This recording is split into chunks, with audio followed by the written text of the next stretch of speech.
years ago, Joe Felty and I went out, went to Food City down on Coleman Road, interviewed this girl, told her when the date was, had the subpoena there. As soon as she saw it, she started crying, which got both Felty and me both rattled. She didn't show up, so Judge Beck ordered a material witness bond. They went and got her, brought her back up here to the sheriff's court. And she was obviously crying again and goes, but they didn't give me a subpoena. And we looked at the file and we hadn't actually. There were three of us. We had her unarrested. Understand. Judge, one other thing I want to take up, court order that the media not film anything we have open on computers or laptops. I'd ask the court to re-instruct the media that again today, because I think there's probably more here than Well, we've had. there's a big camera back there. Don't zoom in on whatever's on their laptops. That goes for the folks sitting back here behind, and for the state as well. All right. Judge, one other thing we could take up in regards to the indictment. State is going to move to dismiss count 18.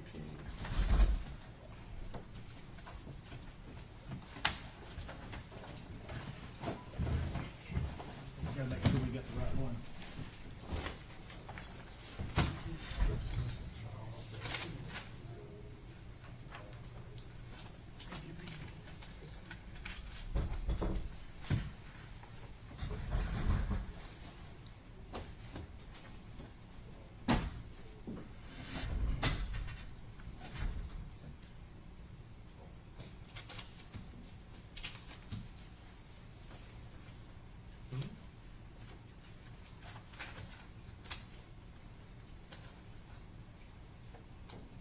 Count 18. Yes, Your Honor. All right. We'll have to redact that. Count 18 will be dismissed.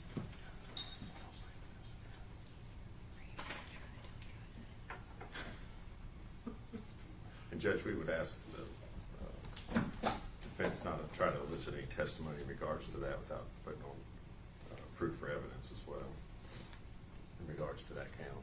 That's why it's dismissed.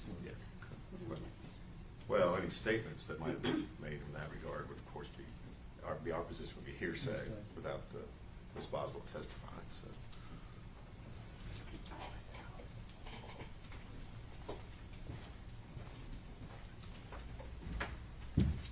Mr. Scott, before you do elicit any statements that relates to count 18, let's have a jury out, or at least a bench conference before we do that. Now, with regard to count 19, there's a note on here from the clerk's office. Is that code section correct?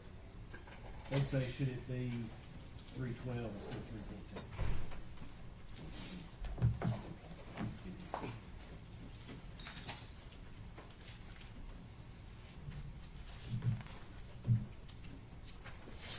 Judge, it should be 312, and we would move to amend that. Any objection, Mr. Scott? No.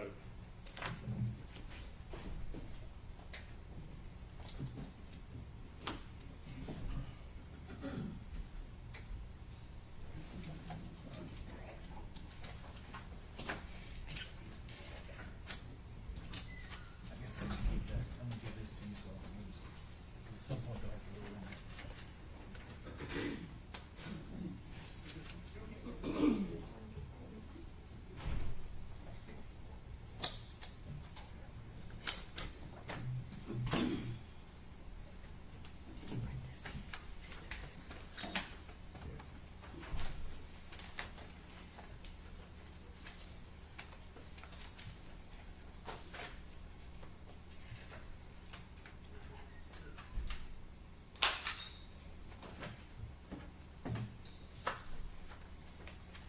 Anything else you want to pick up before the jury room?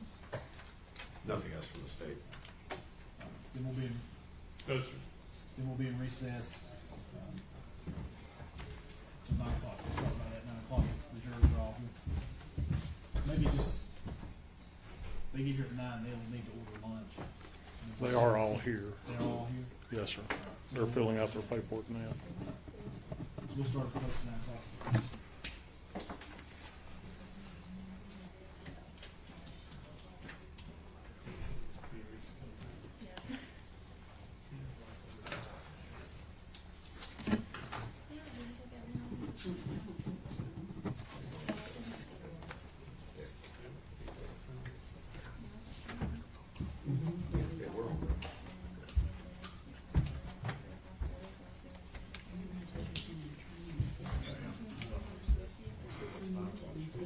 instead of leaving. You just- It's that same guy.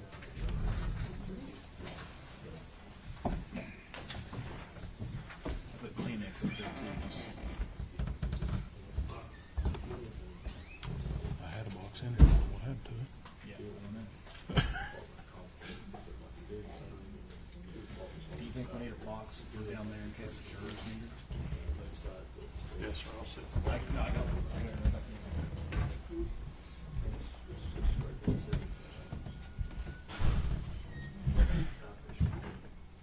Can you come here though?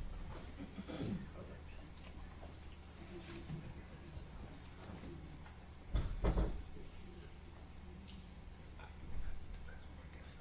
Whatever you feel comfortable with.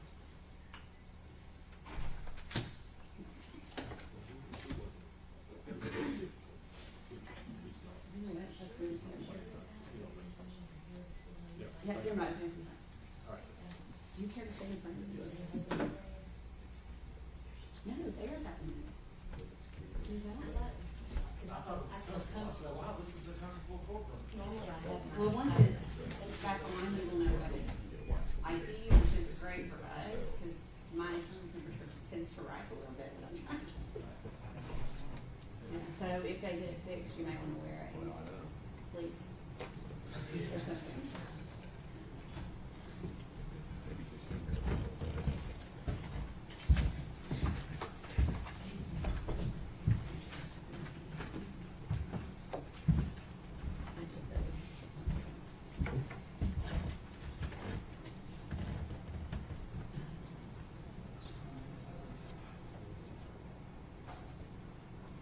No, no, I don't think so. We appreciate that, Ashley. No, no, no. Are you guys controlling the streaming, or is that coming from upstairs? This right here is them. Okay, so are you only streaming not during recess, like right now during a recess, is there? The court's not going on, it's still. Like, I'm up right now to the station, Okay. and I didn't want to bring it back down because it might confuse me. So they're looking at it So they're right now? hearing, They can look at it, are they hearing anything? Are they hearing stuff too? probably, and they'll Okay. also pick up some of All that. right. Well, I just asked, because sometimes during the breaks, we confer with defense counsel. Is there a way to not? And my, like, I would hope that maybe on the lunch break or whatever, I can turn it off. I mean, this is the first day, I'm not sure how this, but right now I'm up because we want to make sure things work. Can you mute it even when you're up during the breaks? I don't know how to, well, I can't mute it. Maybe you could just do that.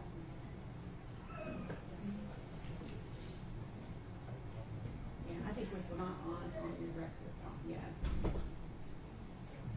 We appreciate it, Jen. Because we should be able to. Well, I mean, like, it's. Was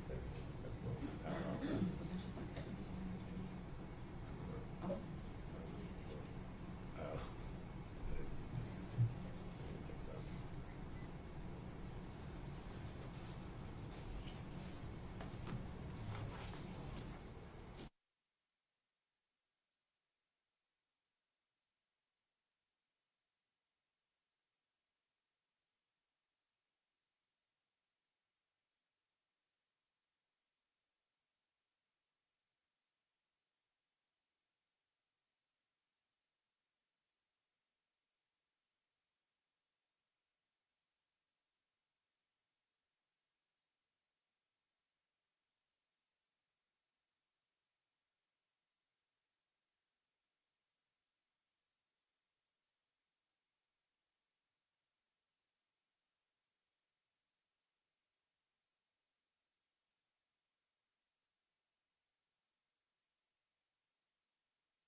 Once you He's get it. already come here and he's already picked it He's up. already picked it up. I told him if they find him to keep him in the lobby and notify me.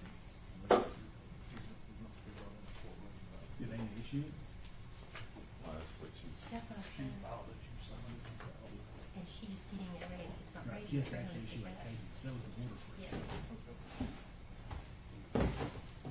Okay.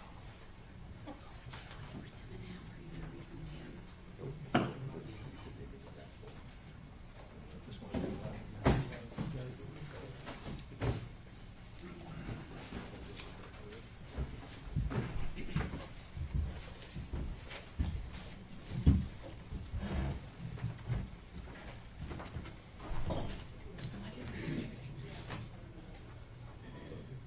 Yeah. You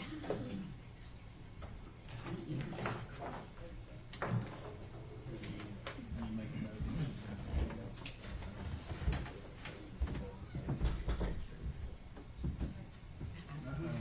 I've seen these.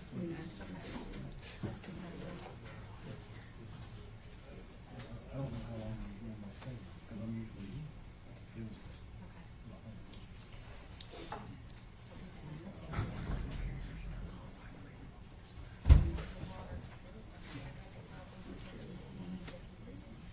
Well, they can see it on the TV. That's why I can move it. I wish I had a president sitting on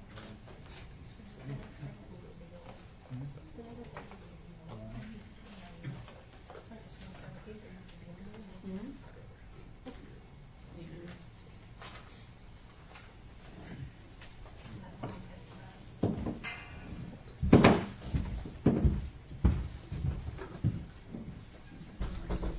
All right. Has the jury ordered? They are, they have, yes, they have, Yeah, yes. but they're good to go. I've got their orders, I haven't turned them in yet.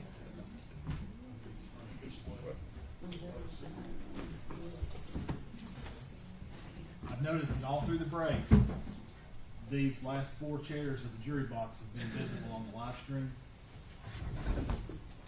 I don't think he's listening to me. Yeah, I got you, Judge. I'll hand it over to him. Cut it out. I can't stress enough how that if somebody tells me that a juror gets photographed or live streamed, how bad that day is gonna go for everybody in this room. Okay? Also, during breaks, I want you to turn the sound off.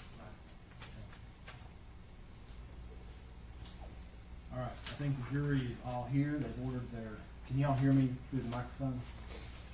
The jury has ordered their lunch, and, state, you ready to begin? We are, Your Honor. Defense ready to begin? We are, Judge. All right, I'm gonna bring them in, I'll swear them, then I'll have to read the preliminary comments that's required. General, I'm gonna go ahead and give you the indictment. I gave you a copy of the redacted page. Yes, sir. I'll put that in there. Then we'll take the plea, then we'll go straight into open statements and start the proof.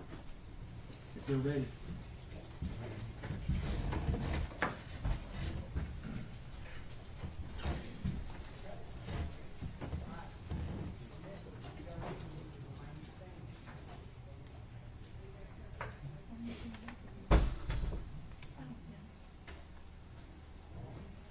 One stand, please.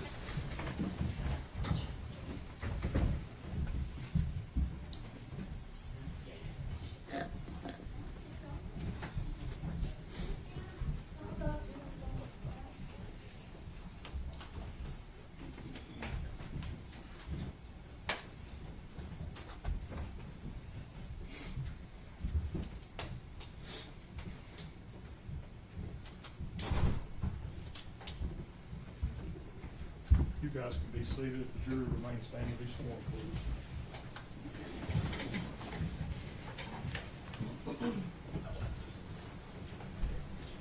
Gary, I want to use that chair back there. Okay. Yours, and you can just sit in the roller chair down here on the flat.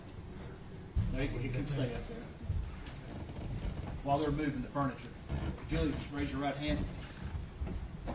Do you solemnly swear or affirm that you will well and truly try the issues to be joined between the state of Tennessee and the defendant, and the true verdict render thereto according to law and evidence, so help you God? Be seated.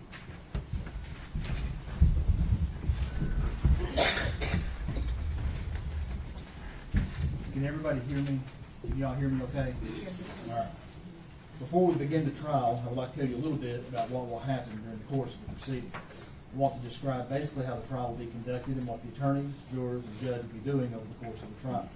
At the end of the trial, I will give you more detailed instructions on how you are to go about reaching your decision, but now I simply want to explain how the trial will proceed.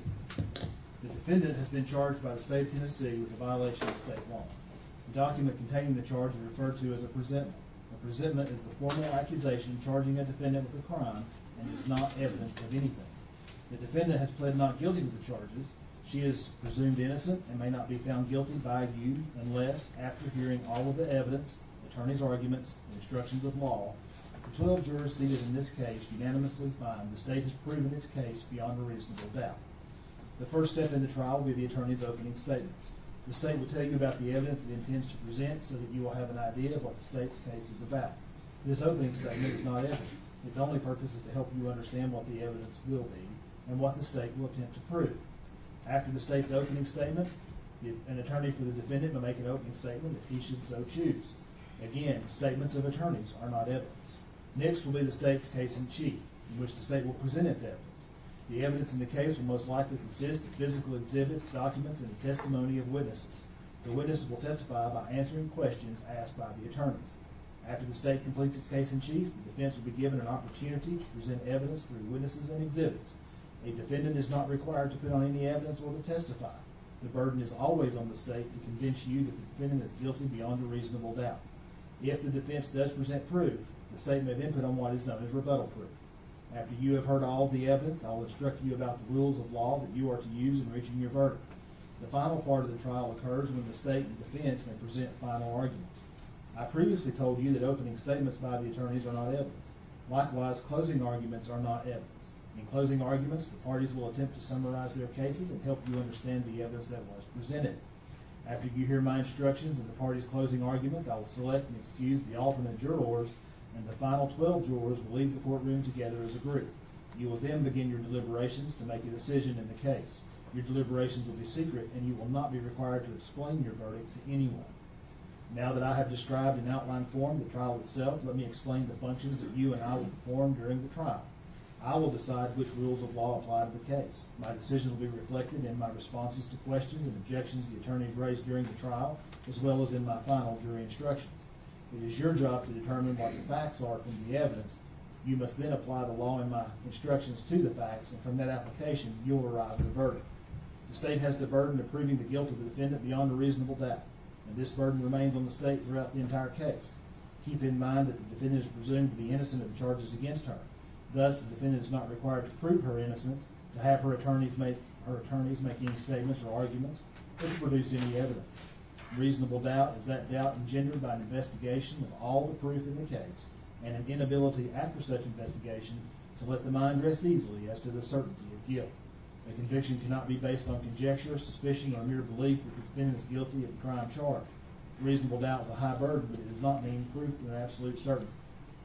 Absolute certainty of guilt is not demanded by the law to convict of any criminal charge, but moral certainty is required, and this certainty is required as to every element of the offense. Reasonable doubt does not mean a captious, possible, or imaginary doubt. A reasonable doubt is not a whim, it is not speculation or suspicion, it is not an excuse to avoid the performance of an unpleasant duty, and it is not sympathy. A reasonable doubt is a doubt based upon reason and common sense after careful and impartial consideration of all the evidence in this case. You, as jurors, must decide whether the state has proven beyond a reasonable doubt that the defendant has committed the crime charged in the presentment. You must consider the evidence in each count separately. You must base that decision only on the evidence in the case and my instructions about the law. An important part of your job will be making judgments about the testimony of the witnesses who testify. You should decide whether you believe what each person says and the importance of his or her testimony. In making that decision, I suggest you ask yourself a few questions. Did the person impress you as honest? Did he or she have any particular reason not to tell the truth? Did he or she have a personal interest in the outcome of the case? Did the witness seem to have a memory of the events he or she testified about? Did the witness have the opportunity and ability to observe accurately the things he or she testified about? Did he or she appear to understand the questions clearly and answer them directly? Did a witness's testimony differ from the testimony of other witnesses? These are a few of the considerations that will help you determine the accuracy of each witness's testimony. In making up your mind and reaching a verdict, do not base any decisions on the fact that there were more witnesses on one side than on the other. Likewise, do not reach a conclusion on a particular point just because more witnesses testified for one side on that point. Your job is to think about the testimony of each witness you heard and decide the facts. Some of you have probably heard the terms circumstantial evidence and direct evidence. These are the two basic types of evidence that exist in law. Direct evidence is direct proof of the facts, such as the testimony of an eyewitness. Circumstantial evidence is proof of facts from which you may infer or conclude that other facts exist. I will give you further instructions on these as well as other matters at the end of the case. Keep in mind that you may consider both kinds of evidence which are considered to be of equal value in the law. The court will not provide you with a transcript of the testimony at the end of the trial. Therefore, you must listen very carefully to the testimony. Each of you will be allowed to take notes during the trial for your own use during your deliberations. You are not required to take notes. Independent memory can be as accurate as written notes. You will be provided with paper and pen if you decide to take notes. During the course of the trial, you should not talk with any witness, defendant, or attorney involved in this case. Please do not talk with them about any subject whatsoever. You may see them in the hallway or at some other location. If you do, perhaps the best standing rule is not to say anything. You also should not discuss this case among yourselves until I instruct you on the law and you start deliberating at the end of the case. It is important that you wait until all the evidence is received and you have heard all of my instructions on the rules of law before you deliberate among yourselves. During the course of the trial, you will receive all the evidence you may properly consider to decide the case. Because of this, you should not attempt to do any research on your own or gather any information on your own that you think might be helpful. Do not engage in any outside reading, visit any places mentioned in the case, or try to learn about the case outside of this courtroom in any other manner. I do not know, well, I do know. There will be media reports in the newspapers, on TV, or on the radio about this case. You are not permitted to read, watch, or listen to those reports. You, as jurors, must base your decisions solely on the evidence you hear in the courtroom. At times during the trial, an attorney may make an objection to a question that is asked by another attorney or to an answer that a witness gives. This simply means the attorney is requesting that I make a decision on a particular rule of law. Do not draw any conclusions from the fact that an objection was made or from my ruling on that objection. My rulings only relate to the legal questions that I must determine and should not influence your thinking. If I sustain an objection to a question, the witness will not be permitted to answer the question. Do not attempt to guess what the answer might have been had the witness been permitted to give it. Similarly, if I tell you not to consider a particular statement that was made, you should put that statement out of your mind and you may not refer to that statement in your later deliberations. You may not ask questions. It is the responsibility of the attorneys to present the evidence. You must decide the case on the evidence presented to you. However, during the course of the trial, I may ask a question or two of the witness. If I do, that does not indicate that I have any opinion about the facts in the case or that I have any opinion with respect to that witness's credibility. Finally, during the course of the trial, I may have to interrupt the proceedings to confer with the attorneys about the rules of law that should apply. In some cases, we may have bench conferences in the courtroom outside of your hearing, and in some instances, I may ask you to retire to the jury room while we discuss the matter out of your presence. I ask your patience because these interruptions are necessary points in the trial where we have to resolve legal issues. If, after your deliberations, you find the defendant guilty of first-degree murder, we will then proceed to a sentencing, and you will set the punishment. If, after your deliberations, you find the defendant guilty of any other offense or offenses, the court will set the punishment at a separate sentencing hearing. The jury will not be involved in setting the punishment in those offenses. This completes my opening comments to you. We will now proceed with the reading of the presentment. Gentlemen. Thank you, Judge. Presentment, case number S-72-869, State of Tennessee, County of Sullivan. Criminal court charge first-degree murder, count 1. The grand jurors for Sullivan County, Tennessee, being duly impaneled and sworn, upon their oath present and say that Megan Boswell, on or about December 2019, in the state and county aforesaid, and before the finding of this presentment, did unlawfully, feloniously, intentionally, and with premeditation kill Evelyn May Boswell, contrary to Tennessee Code annotated section 39-13-202A1, and against the peace and dignity of the state of Tennessee, signed Barry P. Staubus, District Attorney General. Charge felony murder, count 2. The grand jurors for Sullivan County, Tennessee, being duly impaneled and sworn, upon their oath present and say that Megan Boswell, on or about December 2019, in the state and county aforesaid, and before the finding of this presentment, did unlawfully and feloniously kill Evelyn May Boswell, a human in being, said killing being committed in the perpetration of or attempt to perpetrate the felony crime of aggravated child abuse, contrary to Tennessee Code Annotated Section 39-13-202A2, and against the peace and dignity of the state of Tennessee. Signed, Barry P. Staubus, District Attorney General. Charge felony murder, count 3. The grand jurors for Sullivan County, Tennessee, being duly impaneled and sworn, upon their oath present and say that Megan Boswell, on or about December 2019, in the state and county aforesaid, and before the finding of this presentment, did unlawfully and feloniously kill Evelyn May Boswell, a human in being, said killing being committed in the perpetration of or attempt to perpetrate the felony crime of aggravated child neglect, contrary to Tennessee Code Annotated Section 39-13-202A2, and against the peace and dignity of the state of Tennessee. Signed, Barry P. Staubus, District Attorney General. Charge aggravated child abuse, count 4. The grand jurors for Sullivan County, Tennessee, being duly impaneled and sworn, upon their oath present and say that Megan Boswell, on or about December 2019, in the state and county aforesaid, and before the finding of this presentment, did unlawfully, feloniously, knowingly, and other than by accidental means, treat Evelyn May Boswell, date of birth November 21st, 2018, a child under 8 years of age, in such a manner as to inflict serious bodily injury, contrary to Tennessee Code Annotated, Section 39-15-402, a Class A felony, and against the peace and dignity of the state of Tennessee.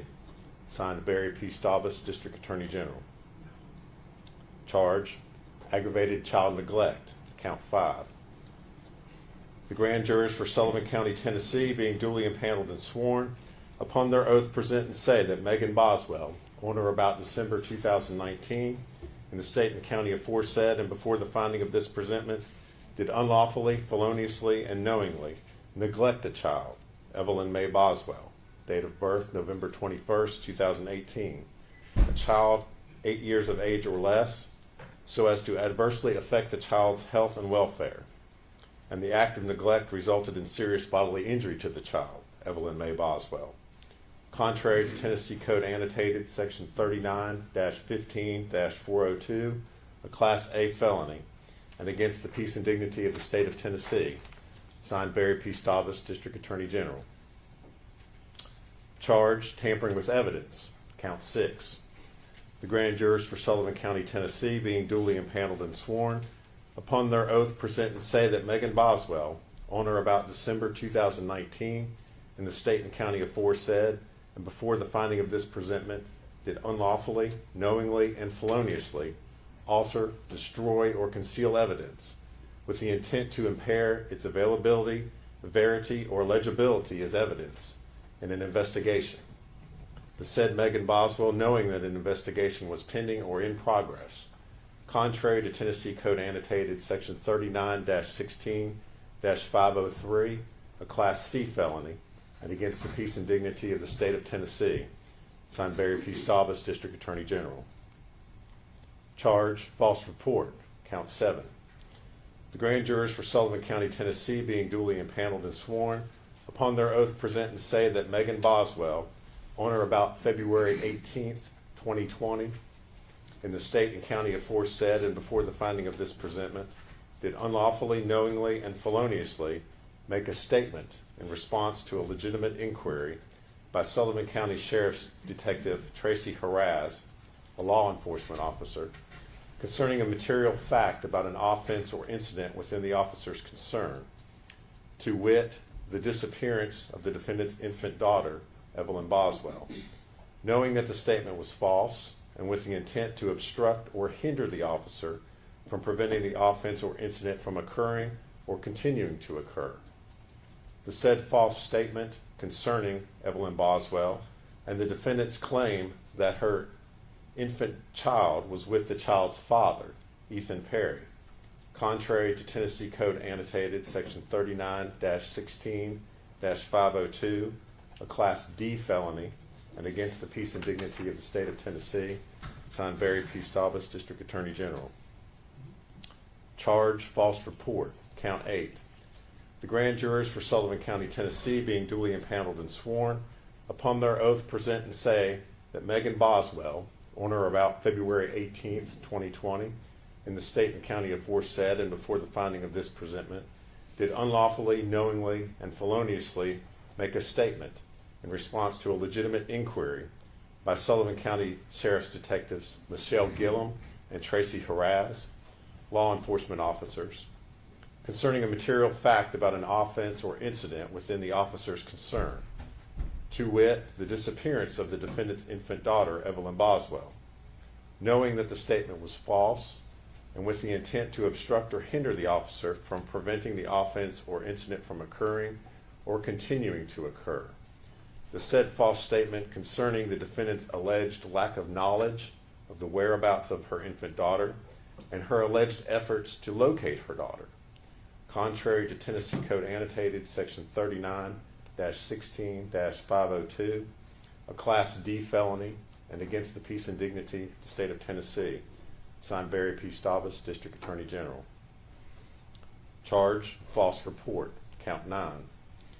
The grand jurors for Sullivan County, Tennessee, being duly impaneled and sworn, upon their oath present and say that Megan Boswell, on or about February 18th, 2020, in the state and county aforesaid and before the finding of this presentment, did unlawfully, knowingly, and feloniously make a statement in response to a legitimate inquiry by Sullivan County Sheriff's Detective Lieutenant Steve Williams, a law enforcement officer, concerning a material fact about an offense or incident within the officer's concern, to wit, the disappearance of the defendant's infant daughter, Evelyn Boswell, knowing that the statement was false and with the intent to obstruct or hinder the officer from preventing the offense or incident from occurring or continuing to occur.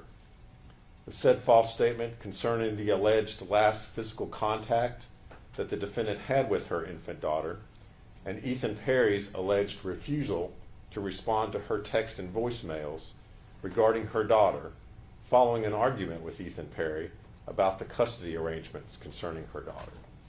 Contrary to Tennessee Code Annotated, Section 39-16-502, a Class D felony, and against the peace and dignity of the state of Tennessee, signed Barry P. Staubus, District Attorney General.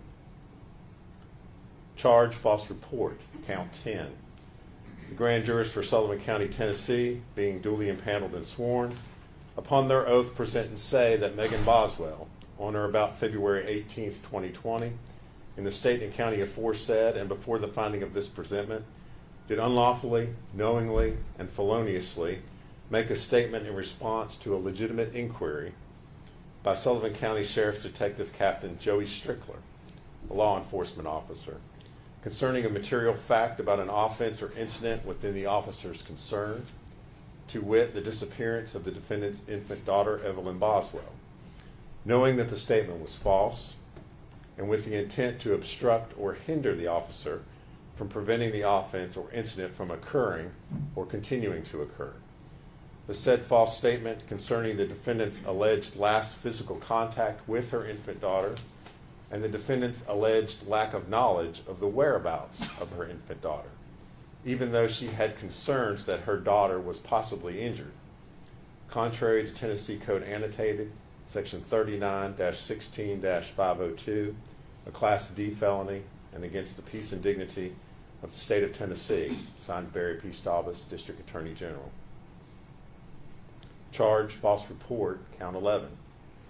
The grand jurors for Sullivan County, Tennessee, being duly impaneled and sworn, upon their oath present and say that Megan Boswell, on or about February 19th, 2020, in the state and county aforesaid and before the finding of this presentment, did unlawfully, knowingly, and feloniously make a statement in response to a legitimate inquiry by Federal Bureau of Investigation agents Jeff Blanton and Todd Wilcox, law enforcement officers, concerning a material fact about an offense or incident within the officer's concern, to wit, the disappearance of the defendant's infant daughter, Evelyn Boswell, knowing that the statement was false and with the intent to obstruct or hinder the officer from preventing the offense or incident from occurring or continuing to occur.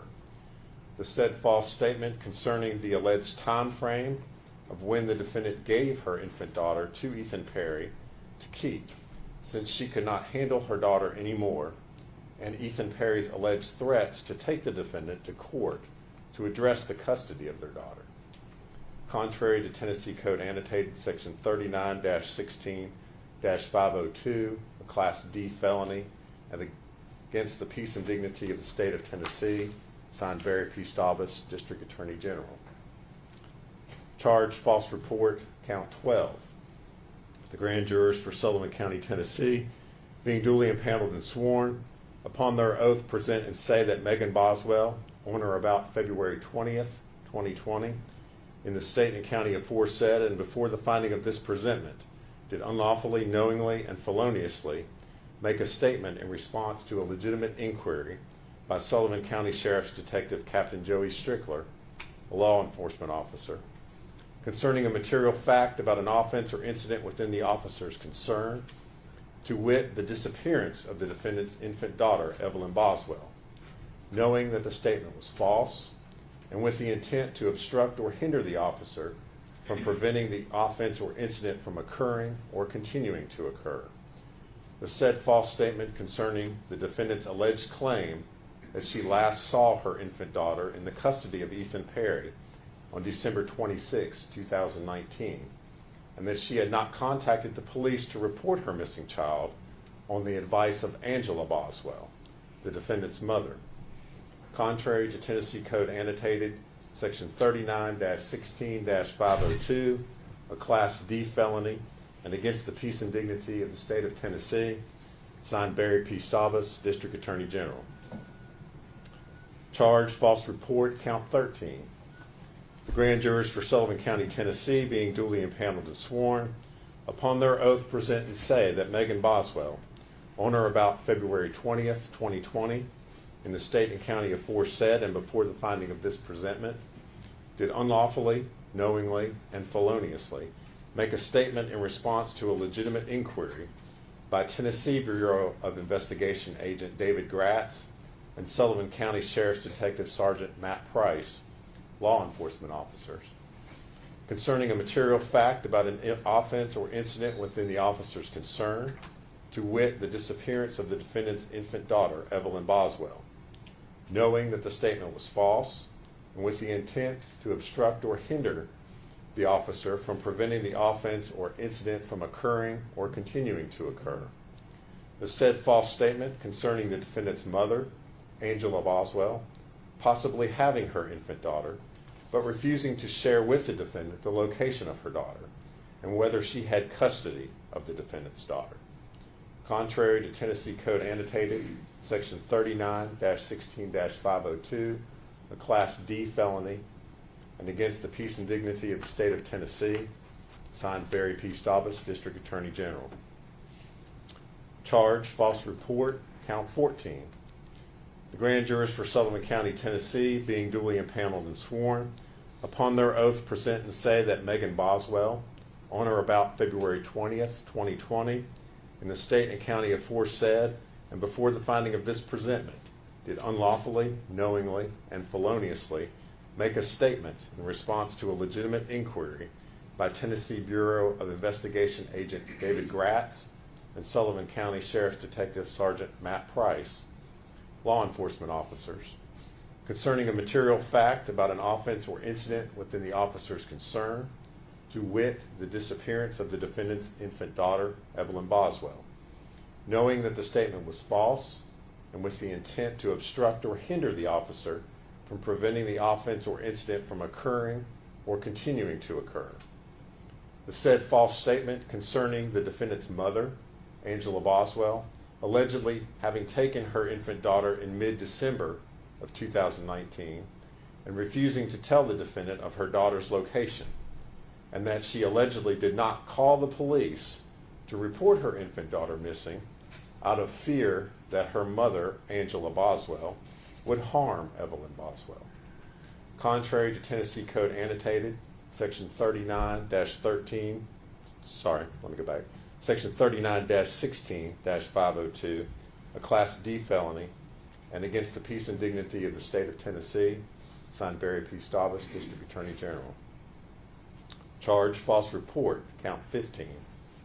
The grand jurors for Sullivan County, Tennessee, being duly impaneled and sworn, upon their oath present and say that Megan Boswell, on or about February 20th, 2020, in the state and county aforesaid and before the finding of this presentment, did unlawfully, knowingly, and feloniously make a statement in response to a legitimate inquiry by Tennessee Bureau of Investigation Agent David Gratz and Sullivan County Sheriff's Detective Sergeant Matt Price, law enforcement officers, concerning a material fact about an offense or incident within the officer's concern, to wit, the disappearance of the defendant's infant daughter, Evelyn Boswell, knowing that the statement was false, and with the intent to obstruct or hinder the officer from preventing the offense or incident from occurring or continuing to occur.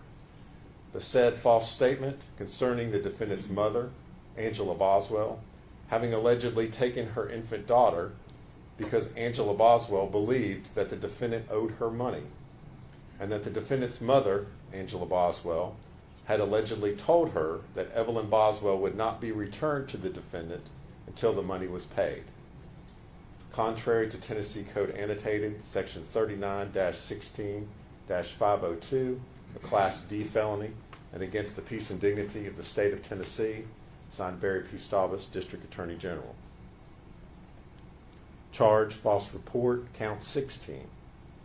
The grand jurors for Sullivan County, Tennessee, being duly impaneled and sworn, upon their oath present and say that Megan Boswell, on or about February 21st, 2020, in the state and county aforesaid and before the finding of this presentment, did unlawfully, knowingly, and feloniously make a statement in response to a legitimate inquiry by Tennessee Bureau of Investigation Agent David Gratz and Sullivan County Sheriff's Detective Sergeant Matt Price, law enforcement officers, concerning a material fact about an offense or incident within the officer's concern, to wit, the disappearance of the defendant's infant daughter, Evelyn Boswell, knowing that the statement was false and with the intent to obstruct or hinder the officer from preventing the offense or incident from occurring or continuing to occur.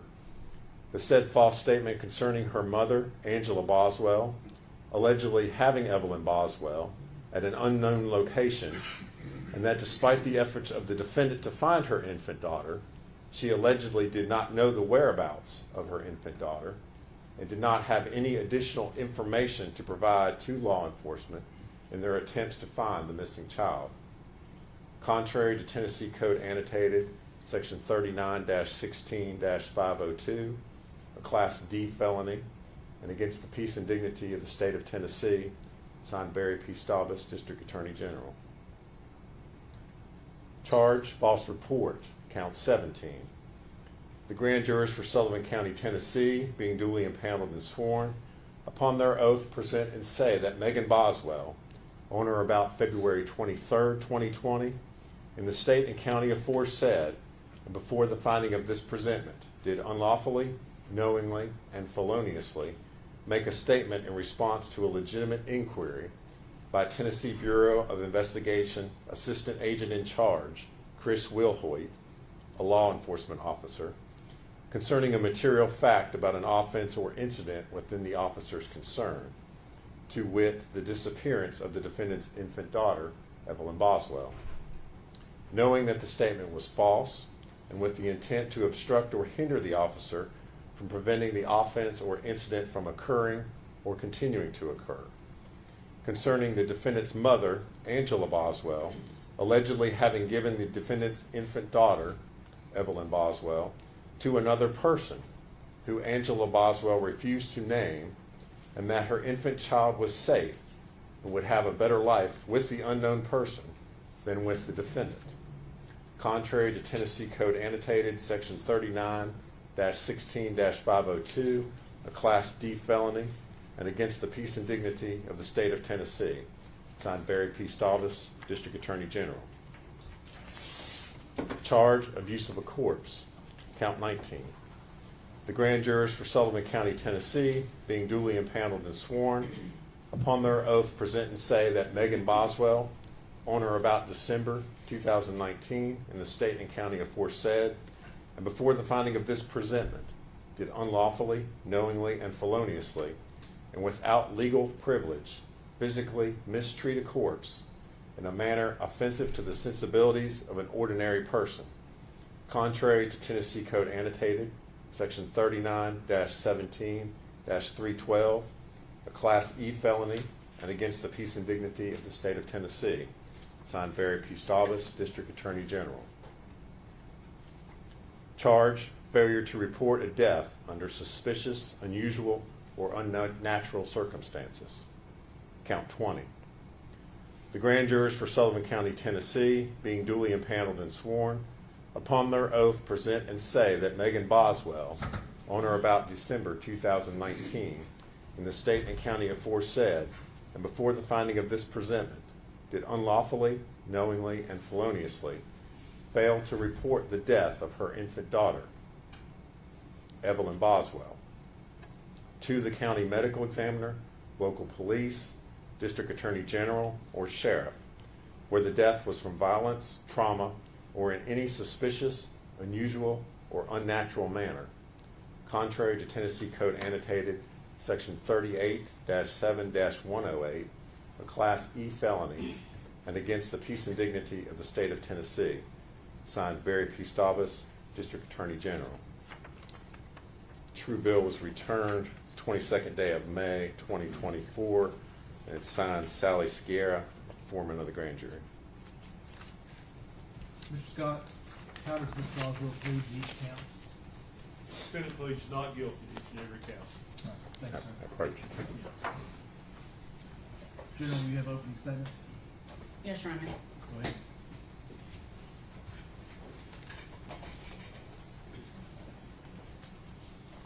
Good morning.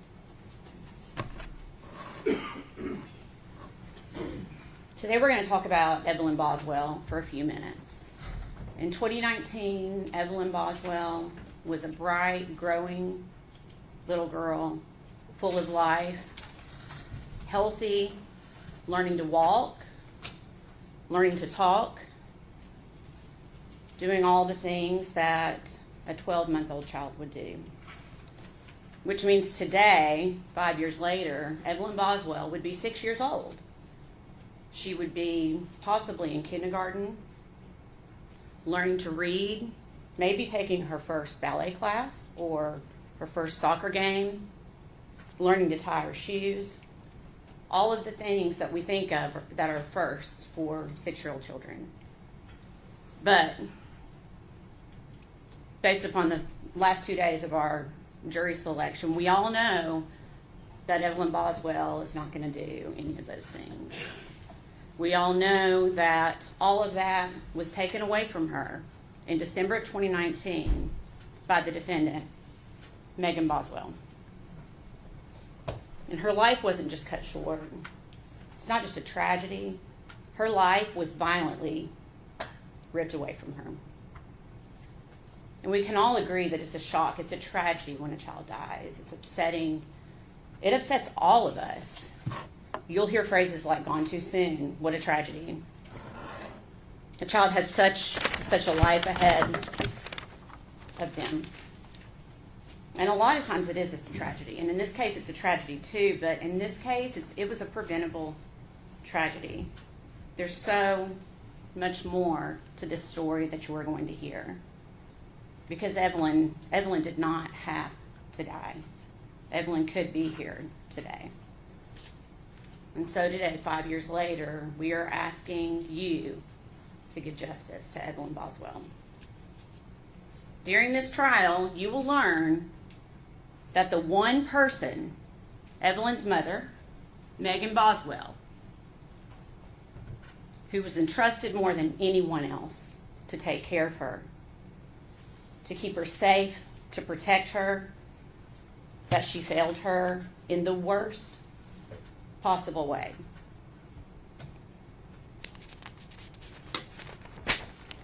you will hear proof that the last time Evelyn Boswell was seen alive was December 6th, 2019. You're going to hear that date a few times during this trial. That is the last time that Evelyn Boswell was seen alive. And that was just a few weeks after her first birthday. And you're going to hear from many witnesses who saw Evelyn frequently, saw her all the time, family members, Megan Boswell's friends, that all of a sudden are like, where's Evelyn? Where's Evelyn? We're not seeing. They're concerned. And they would ask Megan Boswell about it, and every time Megan had an answer. Megan concocted a story. And I'm not going to tell you now what she said. You're going to hear that in the proof. But she told all kinds of different stories, depending on the person that she was talking to. And you will hear from those witnesses today. But you will hear, or this week, but you will hear there was concern. But, you know, they knew Megan. They thought they knew Megan, I should say. And so they wanted to trust that what she was telling them was the truth. But it wasn't. It was not the truth. So after December, what happens next? We have Christmas, New Year's. Where's Evelyn? There is no Evelyn. You will not see any proof that Evelyn was seen at Christmas, New Year's. Then we jump to January. The entire month of January 2020, 31 days. Where's Evelyn? There's no Evelyn. People are really starting to get concerned, and Megan Boswell continues to concoct stories of where Evelyn is to try to help people make sense so she can keep this going. The entire month of February 2020. Where's Evelyn? Again, at this point, family is really starting to get concerned that they have not seen Evelyn. And they're asking questions. Months pass. We're not talking about weeks. We are talking about over 2.5 months that Evelyn Boswell is missing.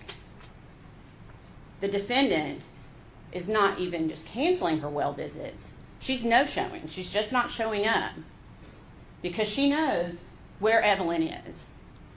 But again, even to the pediatrician's office, she has to concoct a story about forgetting the appointment maybe, or I got my days mixed up. Always a story. Always a story.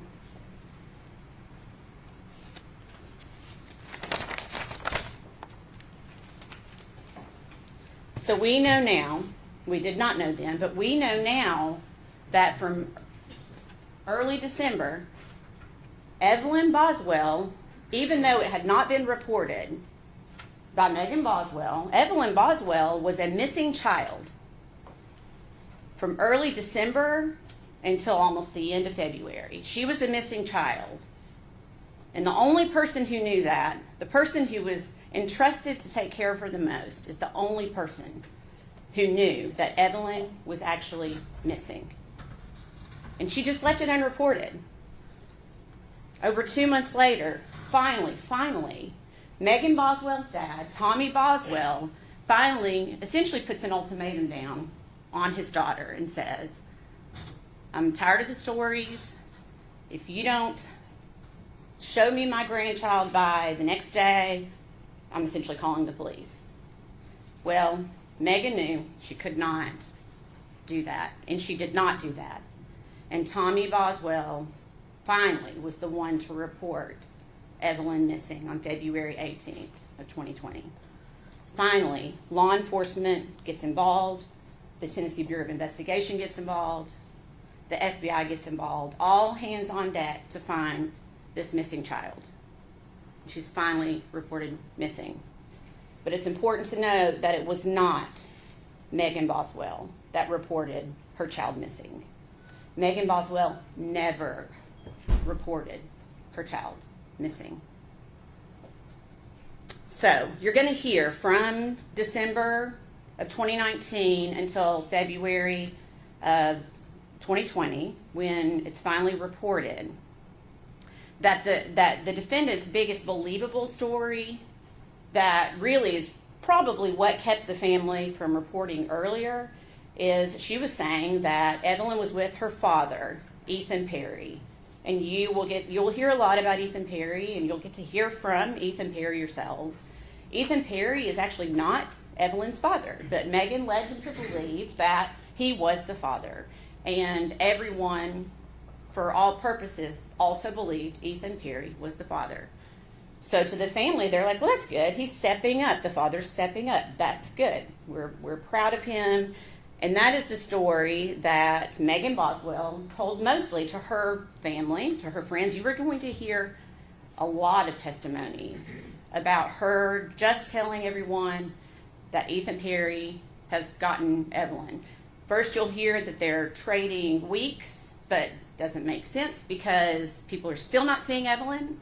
So then Megan took it one step further where he took her to court and got emergency custody, blaming her for something. And again, not true. There was never court. There were no documents. Juvenile court was never involved. It was just another story that Megan Boswell was telling because she knew where Evelyn was, and she had to keep perpetuating this lie. Interestingly enough, she didn't think it through completely because Ethan Perry at the time was in the Army in Louisiana. He lived in barracks, and I think we all understand and know that in the barracks, there's not going to be a toddler running around. But Megan Boswell, in perpetuating that story, she didn't care. She got the entire Army involved in this to go investigate this poor guy who was trying to serve our country in Louisiana. Pulling him out of his duty, I can't imagine the chaos that caused, all because Megan Boswell wanted to perpetuate this lie. And Ethan Perry didn't even see Evelyn in December. You will hear that he came in to visit his grandparents on leave. He never saw Evelyn Boswell over Christmas or over December. We all know why now. But at the time, Megan again tells the story, Evelyn has the flu, she can't come. And you will hear the testimony that no one, not Ethan Perry or anyone else, saw Evelyn Boswell in December. The hard part. From early December of 2019 until later when her body was found, Evelyn was always in the same place. And Megan Boswell knew that. Megan Boswell knew that because she is the one that put Evelyn there. She placed Evelyn's body in a kitchen trash can. Her own trash can from her home, from the trailer that she shared with Evelyn. And she hid that trash can in her own childhood playhouse on her father's property, a playhouse that you will see no one has been in for a very long time, and that it was Megan's. It was personal to Megan, not to anyone else. And you're going to hear that Evelyn was put into the trash can upside down is the best way to describe it, head down, in a bag of trash filled with food debris, broken eggs, her body just placed in there by the defendant. You will see that there was a blanket tightly wrapped around Evelyn's body, pulled up over her face, and quite a bit of aluminum foil then wrapped around her head.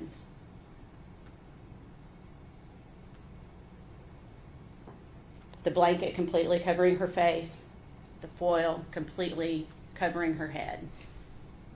Upside down in a trash can, still in her purple fleece onesie and diaper. And as terrible as it is to say, you are going to hear that she just wasn't placed in the trash can, but then another trash bag was placed on top of her. And that trash bag was shoved down into the trash can, compressing Evelyn into the trash can. That's what we're dealing with today. And you're going to hear proof that directly links only one person to this crime, this horrendous crime. You are going to hear that the only person linked to this crime is sitting at this table right here. You are going to hear it from many witnesses. You're going to hear all of the stories that she concocted, the lies that she told, and you're going to hear forensic evidence that links the defendant, Megan Boswell, and only the defendant, Megan Boswell, to this crime.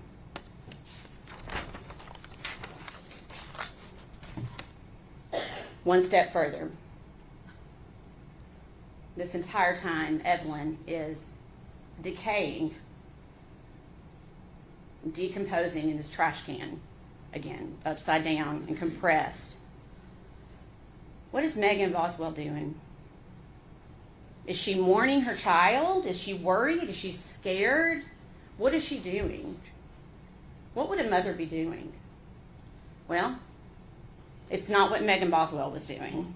And you're going to hear that because Megan Boswell got a new boyfriend, and it conveniently happened at pretty much exactly the same time that Evelyn disappears. When no one sees Evelyn again, Megan Boswell has decided she's just going to, Evelyn just out of the head, and she's moving on with her life. And she is living her best life, and you will hear that. She has this new boyfriend who has money, or at least she thinks he has money, and she's going to have a better life for herself. Not her child, but for herself. You will hear that she takes trips. She's clearly falling in love. She moves out of the trailer that she was living in with her child and moves in with this guy within weeks into his home in a very nice neighborhood in Bluntville, Tennessee. You are going to hear testimony that Megan Boswell is taking trips to Gatlinburg, to Pigeon Forge, staying at Margaritaville Hotel, all while her child is upside down decomposing in a trash can. You will never hear that Megan Boswell was upset, mourning her child, crying. All she does is continue to concoct lies to cover up what she did. Is that what a mother does?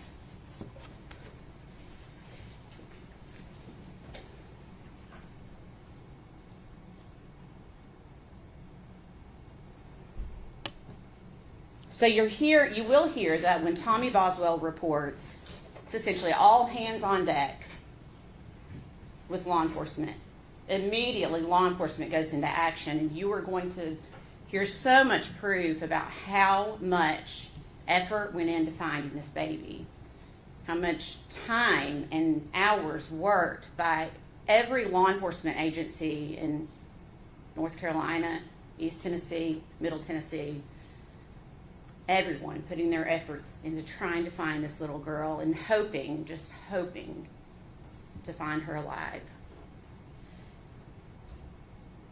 So then Megan Boswell then, of course, comes clean, right? Once law enforcement's involved, because Megan knows where Evelyn is, so she's gonna tell law enforcement, right? The answer is no, and you probably can gather that by General Harper reading the indictment for about 40 minutes this morning. Megan Boswell continues to perpetuate her stories, concocting anything, blaming anyone else, Ethan Perry, for a day, 2 days. She continues that story of Ethan Perry. Then you'll hear she admits that's not true. So then she tries to blame her mom, her own mom. She decides to try to blame to try to get out of this because she knows this snowball is rolling down this hill and she's trying to stop it the best she can. Why is she doing that?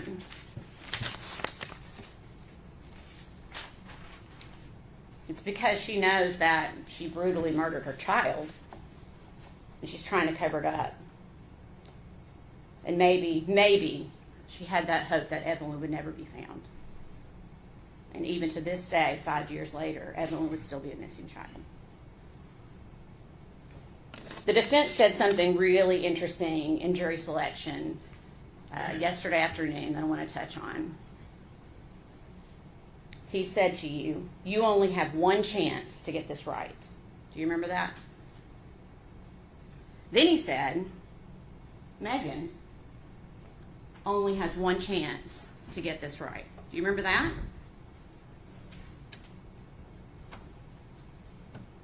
I submit to you, Megan Boswell has already had her chance.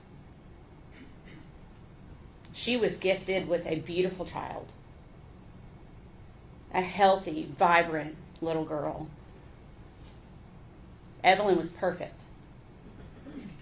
Megan Boswell already had her chance.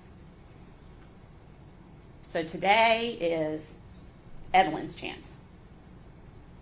Today is our chance to get it right, not Megan's. Today's our chance to get it right for Evelyn.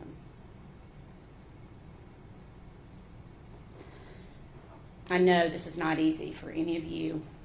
Thank you for serving. I promise you that this is not easy for any of us. It is not easy for any of us. But it's so important for us to be here today. You know you're going to see pictures that you don't want to see. You know you're going to hear things that you don't want to hear. But that's how we tell Evelyn's story. What she endured before her death, during her death, and even after her death. And where she had to sit for months while her mother continued just to live her life as if Evelyn didn't exist. Ladies and gentlemen, at the close of this proof, we believe you will be left with no doubt at all, that the defendant, Megan Boswell, is guilty as charged in every count of the indictment. Thank you. Thank you, Jill. Mr. Scott.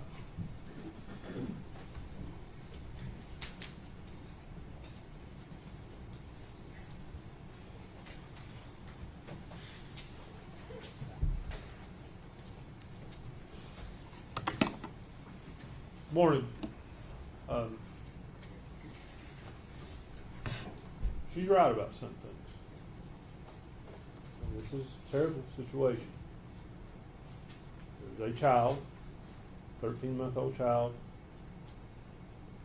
dead in a trash can. There's no getting around that. Hold on just a minute. Ladies and gentlemen, I'm going to have you go to the officer. Stand, please.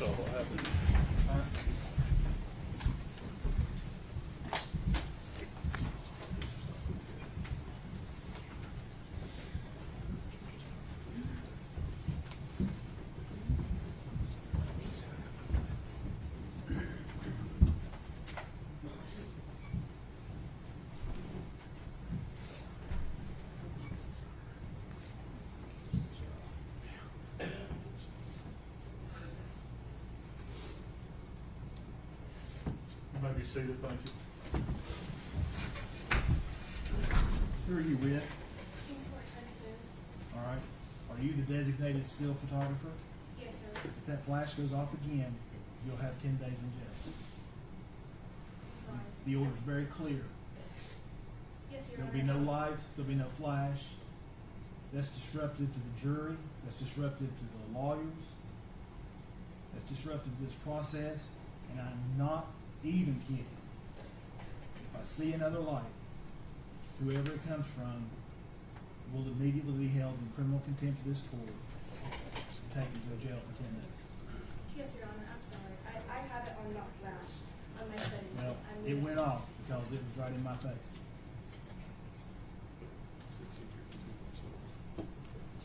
Now, I got a feeling that one or two of them is going to go to the bathroom, which is going to mean it's going to take us probably 15 minutes to get started. So we'll take about 10 minutes. Thank you. Court stands in recess.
Whoever's muting the Zoom, stop.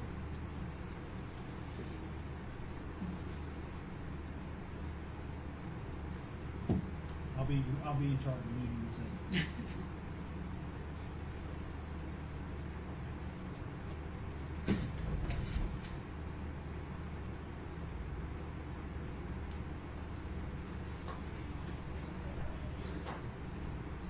One stand, please.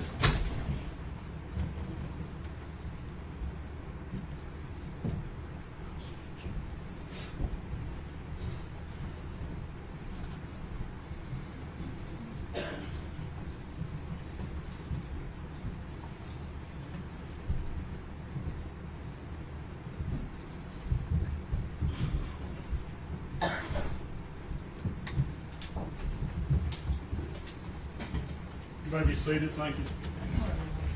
Ladies and gentlemen, I apologize for the parade. I just want you to know that wasn't the fault of any of the lawyers or the parties. It was just a procedural issue I had to take care of. Okay? Mr. Scott, I believe you were about to begin your opening statement. So, don't really know where I was at. Just start over. I was. that was the first line. I don't really know where I was at, but when Ms. Massey goes, she's right about a lot of things. I mean, there's not a person in this courtroom that wants to be here discussing a dead child. Nobody. Not you all, not me. But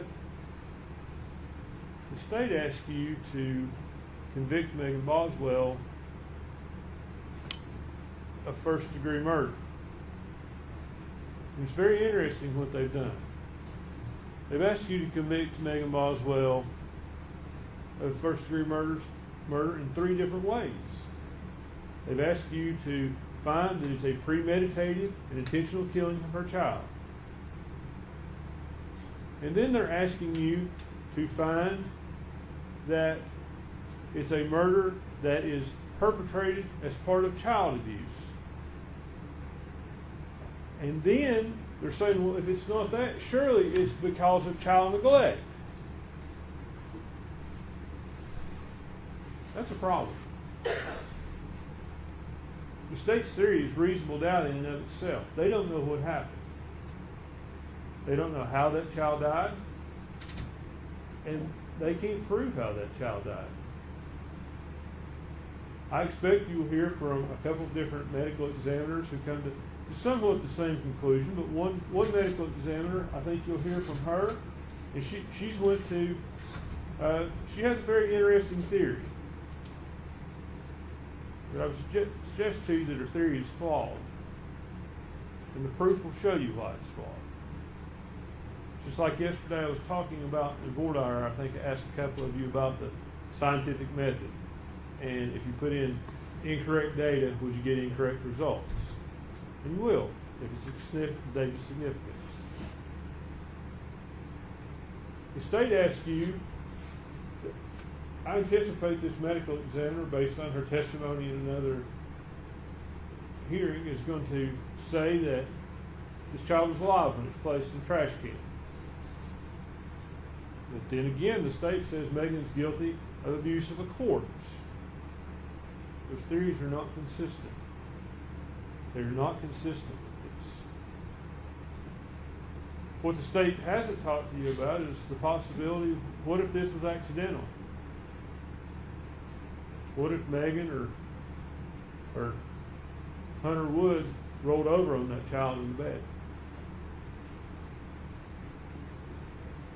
And I find this unreasonable, honestly.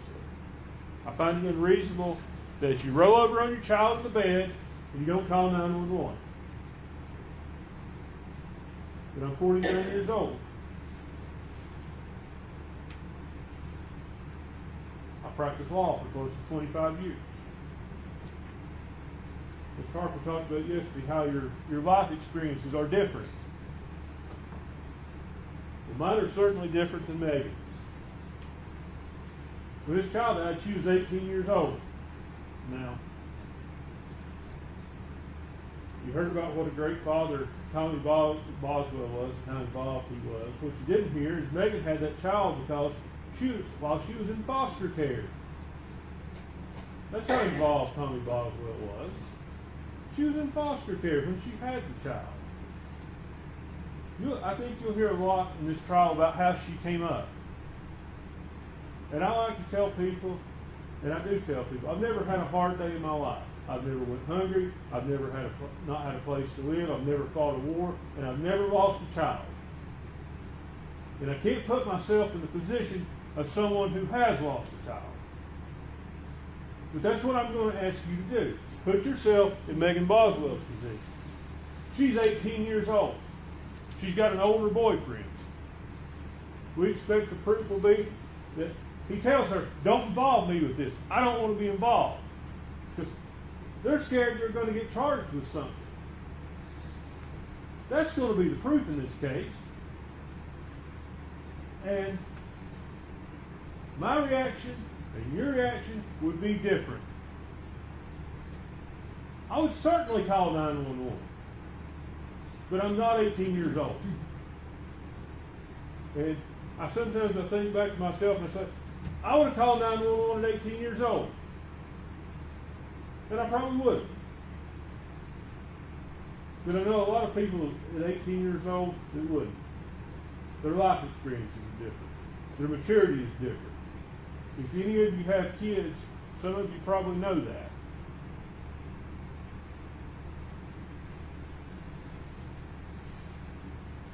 Now, I want to talk to you about about the indictment itself.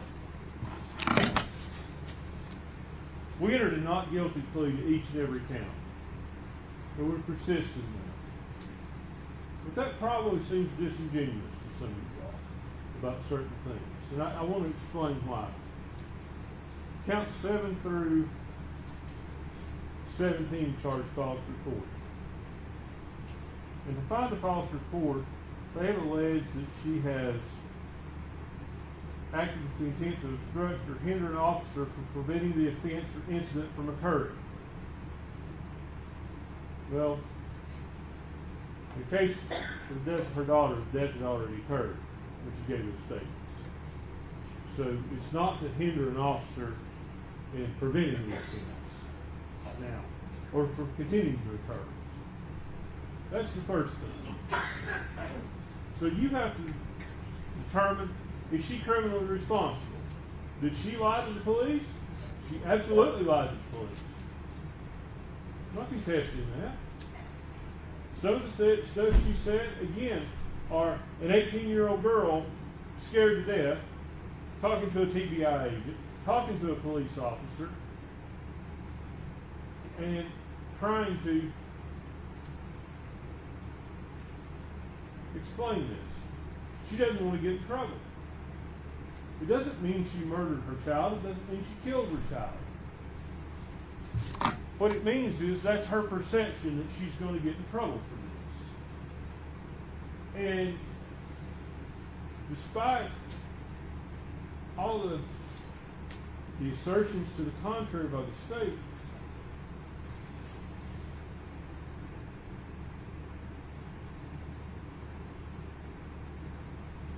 this is a trial, and I want to choose my words carefully.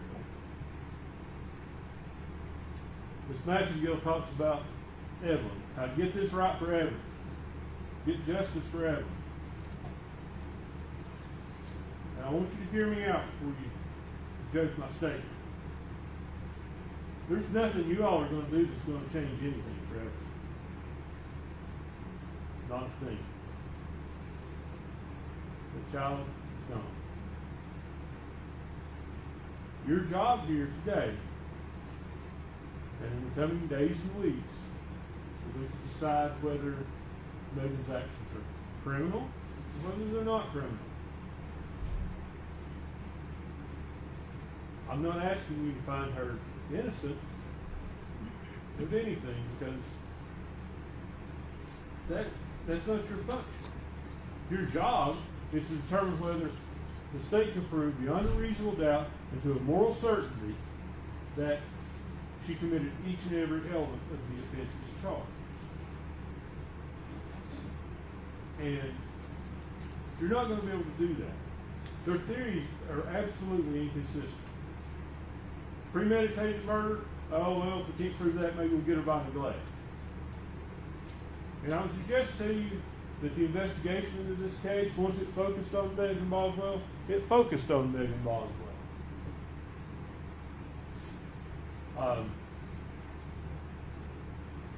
You'll see what little investigation there was into Hunter Wood, the boyfriend that they talk about. Who,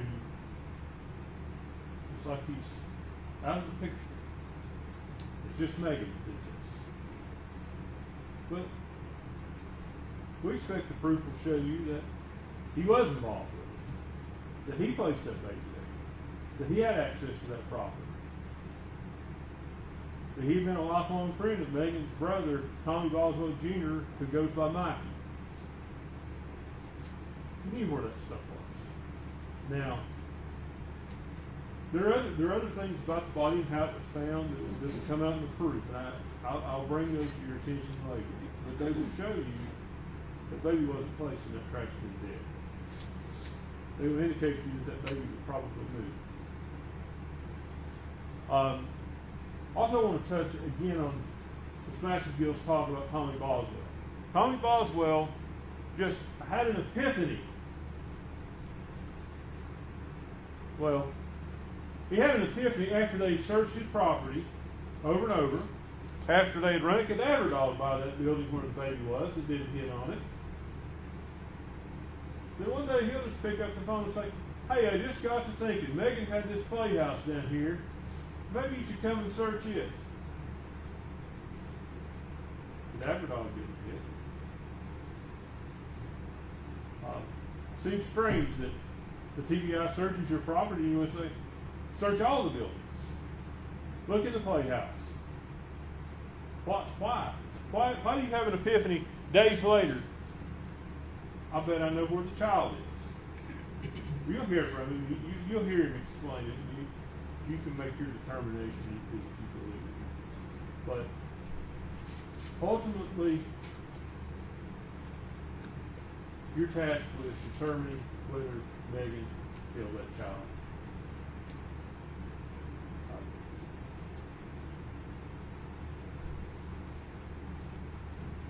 The child could have died sudden death syndrome. It's on the upper range of sudden death syndrome, but it's still there. And that child, I think that child's date of birth is the middle of November. So when we say a 13-month-old child, the child was barely 13 months. Could have died from that. It could have died from some of the wrong outcome, as they believe. Just negative. And certainly, disposing of that body the way we dispose of it is not excusable. It doesn't excuse anything. It doesn't make it right. It doesn't mean she's murdered. It doesn't mean that. I want to talk to you about the last count that we pled not guilty to on abuse or failure to report a suspicious death. And as indicted,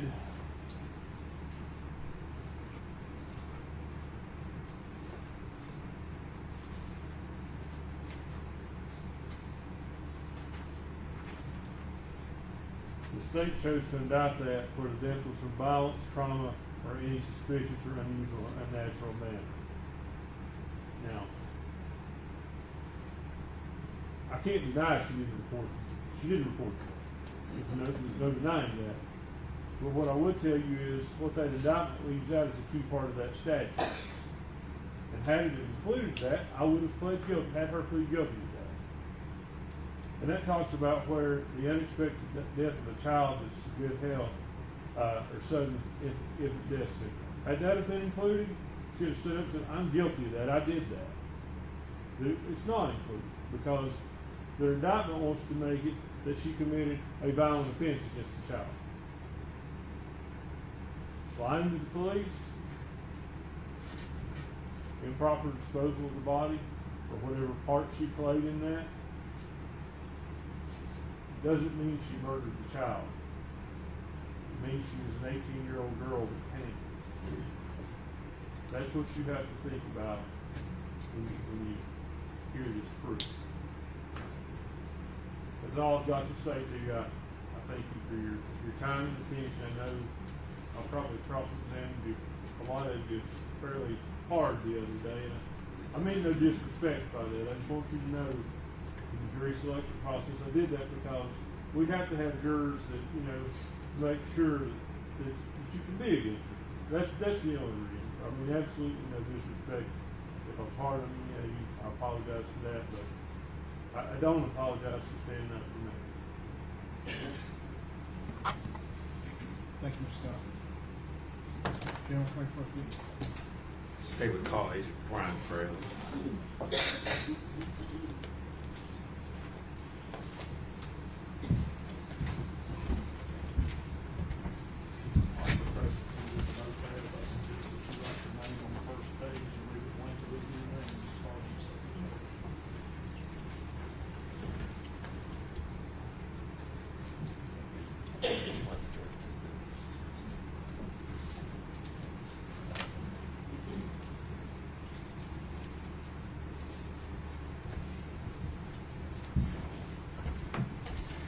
Raise your right hand, please, forward, please. State your name. Brian Fraley. You solemnly swear affirm testimony about to give you the truth, the whole truth, and nothing but the truth. Yes, sir, I do.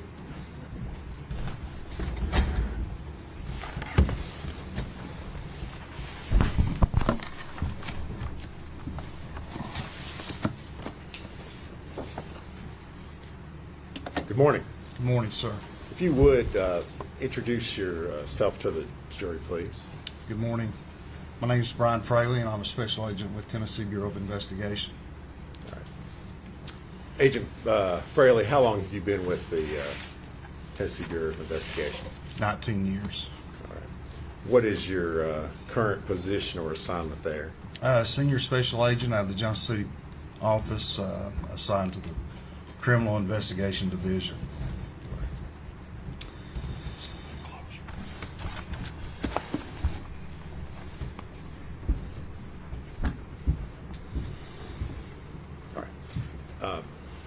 Agent Fraley, were you called upon to assist in the investigation into the disappearance and subsequently the death of Evelyn Boswell? Yes, sir, I was. All right. And do you remember when that was that you were called out to assist in that? Yes, sir. It was February 19th of 2020. Okay. And what was your role when you first got called out? Myself and other agents were called to assist Special Agent Brian Pritchard. He had been called to Sullivan County to assist Sullivan County Sheriff's Department on an Amber Alert on the 18th, the previous day. Okay. And so when you were first called out, this investigation was in regards to a missing child. Is that correct? That's correct. Special Agent Pritchard had been contacted on a missing person case that involved Evelyn Boswell. Tennessee Bureau of Investigation is the only state agency that can actually issue Amber Alerts. We were informed that the initial complaint by a family member, being the grandfather of Evelyn, was Tommy Boswell through Department of Children's Services, also known as DCS, who had contacted the referral to the Sullivan County Sheriff's Department. Sullivan County Sheriff's Department got that referral, contacted us, and Special Agent Pritchard responded after going through a checklist that is required. Instead of just a regular missing person or missing child case, certain things have to be checked off or validated in order to issue a full-blown Amber Alert. All right. And Agent Fraley, I know you work for the TBI. Were there other law enforcement agencies that were involved in this investigation? Yes, sir. Once it went to a full Amber Alert, which is probably our highest priority at TBI, the FBI was called. Obviously, Sullivan County Sheriff's Department investigators were already involved along with Agent Pritchard, but once we were involved, we have a specific team just for Amber Alert cases out of Nashville that also involve other agents and intelligence analysts. The FBI has a specialized team of trained agents called a CART team, and that's a child abduction response team. And these agents are experts in child abduction, Amber Alert type cases. So within hours of the Amber Alert being issued and certified, there was approximately 40 to 50 FBI, TBI, Sullivan County investigators, and intelligence analysts assigned to this case. So a number of agents across a number of agencies, all out there, essentially, at least initially, looking for a missing child. Is that a Yes, fair sir. statement? That's Okay. correct. All right. And so over the first couple days of your investigation, did you participate in or were you aware of interviews that were done with the defendant, Megan Boswell? Yes, sir. Megan Boswell provided statements to a numerous amount of investigators early on, including me. All right. And would it be a fair statement to say that she gave you multiple different versions about what had happened and where her child might be located? Yes, sir. Repeated stories that we tracked down that turned out to be lies. Were Objection, Your Honor. That's speculation. As to the word lies sustained. may I continue? Yes.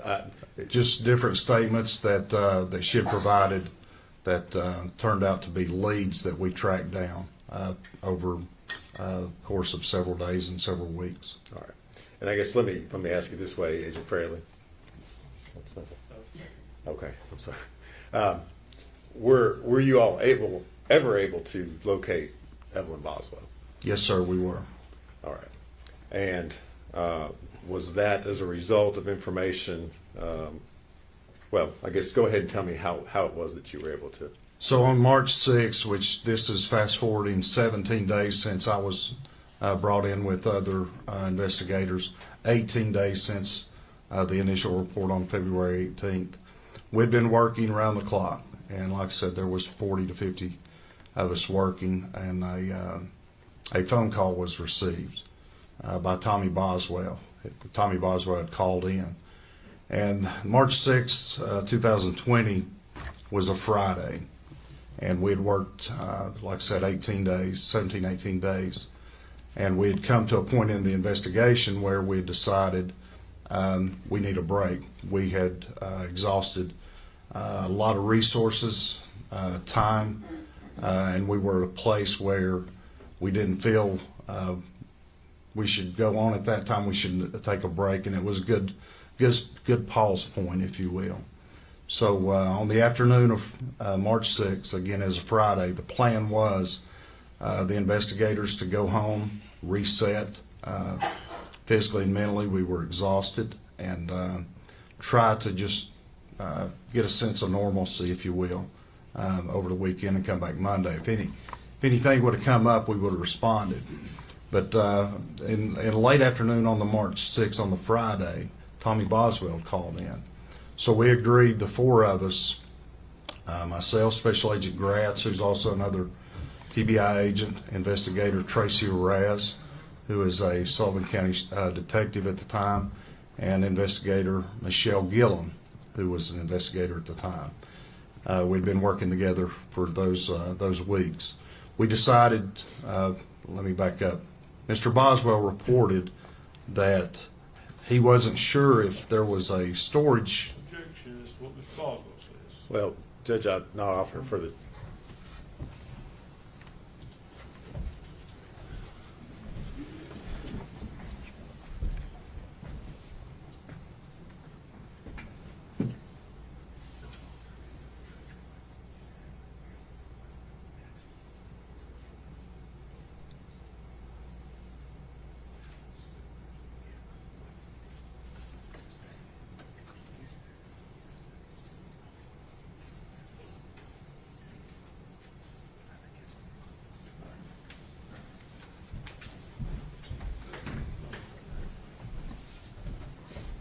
Sustained.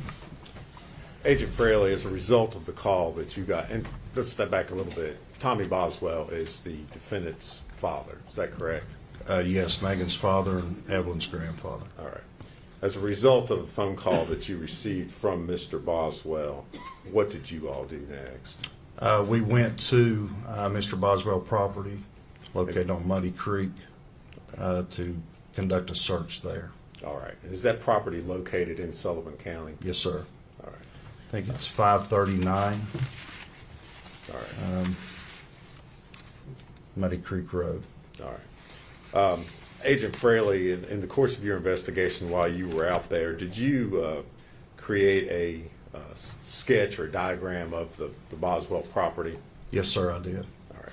If I could, I'm going to hand you a document, ask you if you can identify what's shown.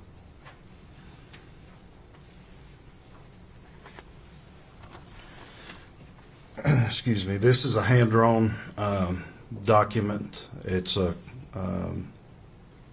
sketch of like an aerial view of the property there at Mr. Boswell's at 539 Muddy Creek Road, Bluntville, Tennessee.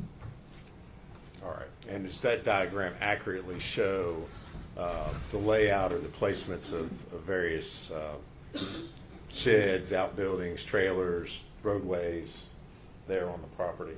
Yes, sir, it does. All right. Judge, we would move to make that exhibit number 6. Any objections? No, sir. Be full exhibit 6. And if we could, I'd like to publish that to the jury.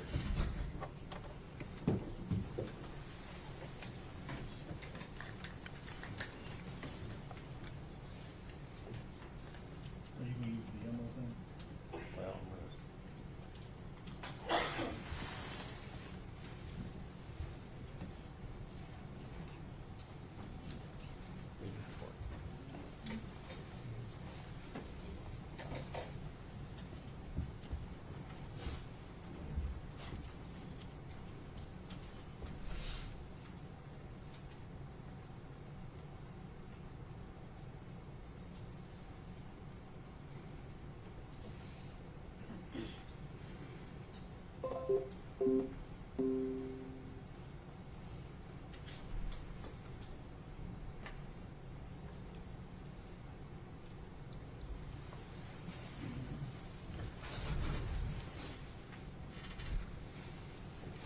and Judge, Agent Fraley may need to step down. I don't know if he can.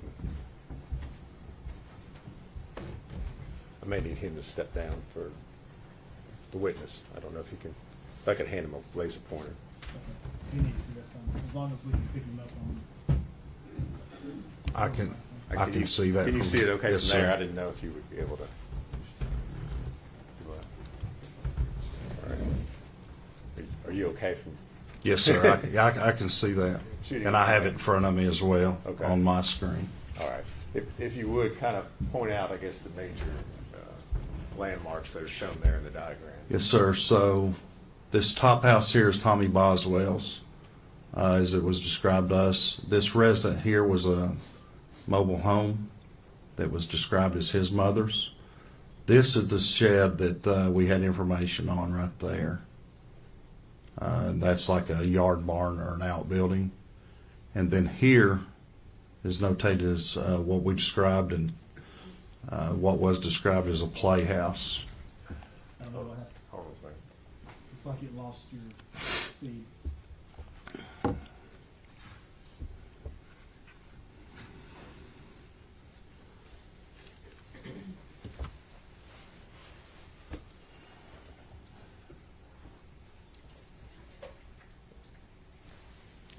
Judge, it's not connecting. You want to just stick it I in? was going to say, if you'll just hand me the.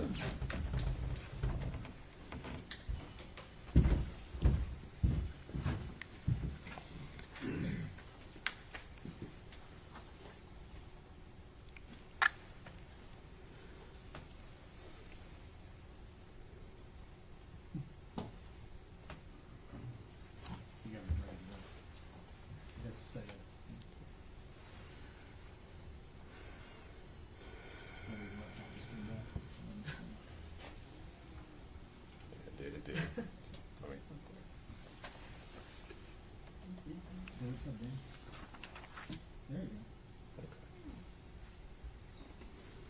You need me to disconnect the laptop, Judge? I can You change can. it. Okay.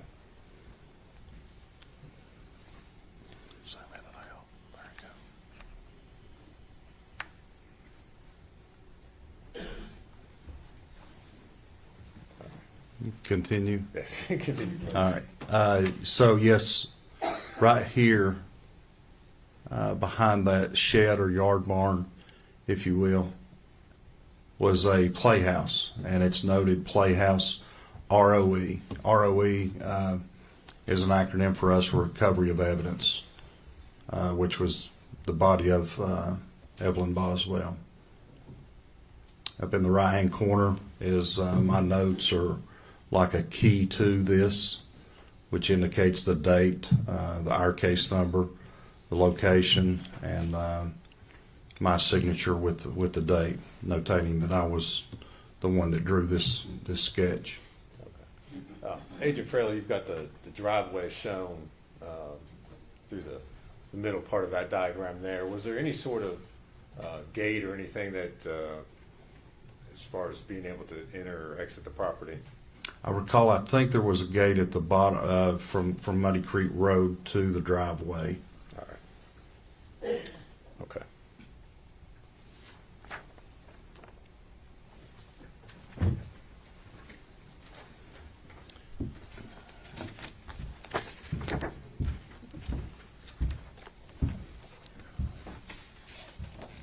We don't need to do this. We don't need that.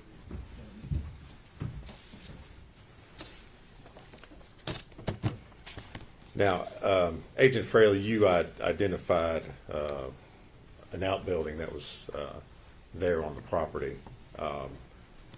You had said that's where you went first. That's correct. Okay. And I guess tell us what you found or what you observed when you went to that outbuilding. What was found there were multiple boxes of belongings of Megan Boswell that contained a variety of items specific to a young child. I recall there were clothing items, diapers, medicines, toys, those kind of things were the most common thing in those boxes.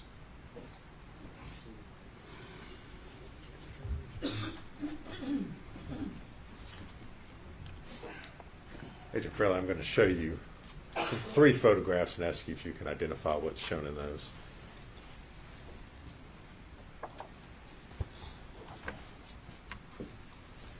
And so the first one is the yard barn or shed that was described and depicted in the sketch. The home there to the right was, our understanding, Tommy's mother. The second, that's the first one. The second one is the same yard barn or shed, except in this one it has a picture of the what we were describing as a playhouse behind it. And then the third and final one is a closer photograph of the yard barn or shed with those items I just described. And do those photos accurately show how that shed or outbuilding looked when you arrived there on March the 6th, 2020? Yes, sir, it does. All right. Judge, we would move to make those the next exhibits, which I think are 7, 8, and 9. Any objection? No, sir. Will be full exhibits. How do you want to display those? Well, I'll take another Shot? shot at trying to use the laptop.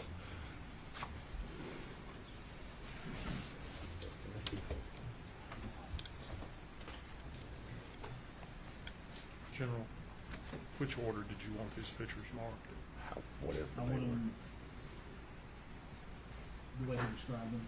First one, the yard barn with the home. Second one, the yard barn with the playhouse behind it. Third one is the close up to the yard barn behind it.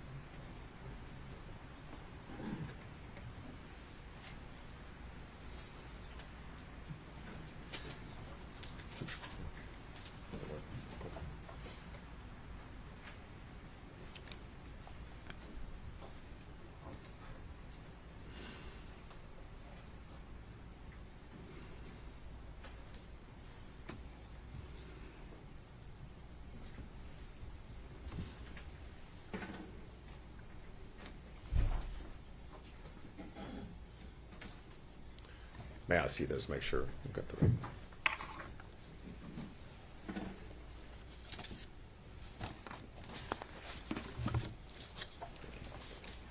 All right, Agent Fraley, I've got up on the screen what's been introduced as Exhibit 7. If you would tell the jury what they're looking at. So this is the yard barn or shed that I was describing.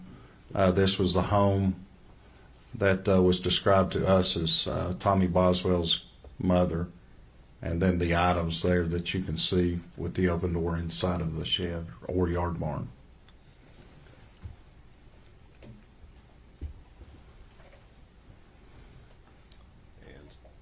Next is Exhibit 8. Yes, sir. Again, the yard barn with the door open, showing those items described. And this building here behind the yard barn is what I described and is notated on my sketch as the playhouse where Evelyn's body was recovered.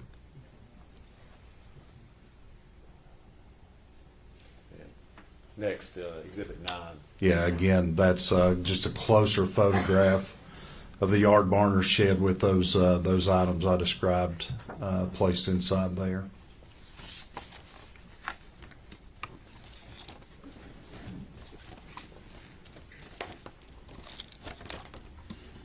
All right. Did you participate in, or I guess what did you all do with the items that were that you saw located in that outbuilding there? Those were obviously photographed and documented as what they were, processed. All right. Did you participate in that process, or were you just? Yeah, I think primarily the two inside there actually searching, going through the items was Special Agent David Gratz and Investigator Tracy Arras. Was that the end of your investigation, or what you did there on the property? No, sir, it was not. Okay. What did you all do next? So we continued looking and led us to look inside the playhouse. All right. And we searched it.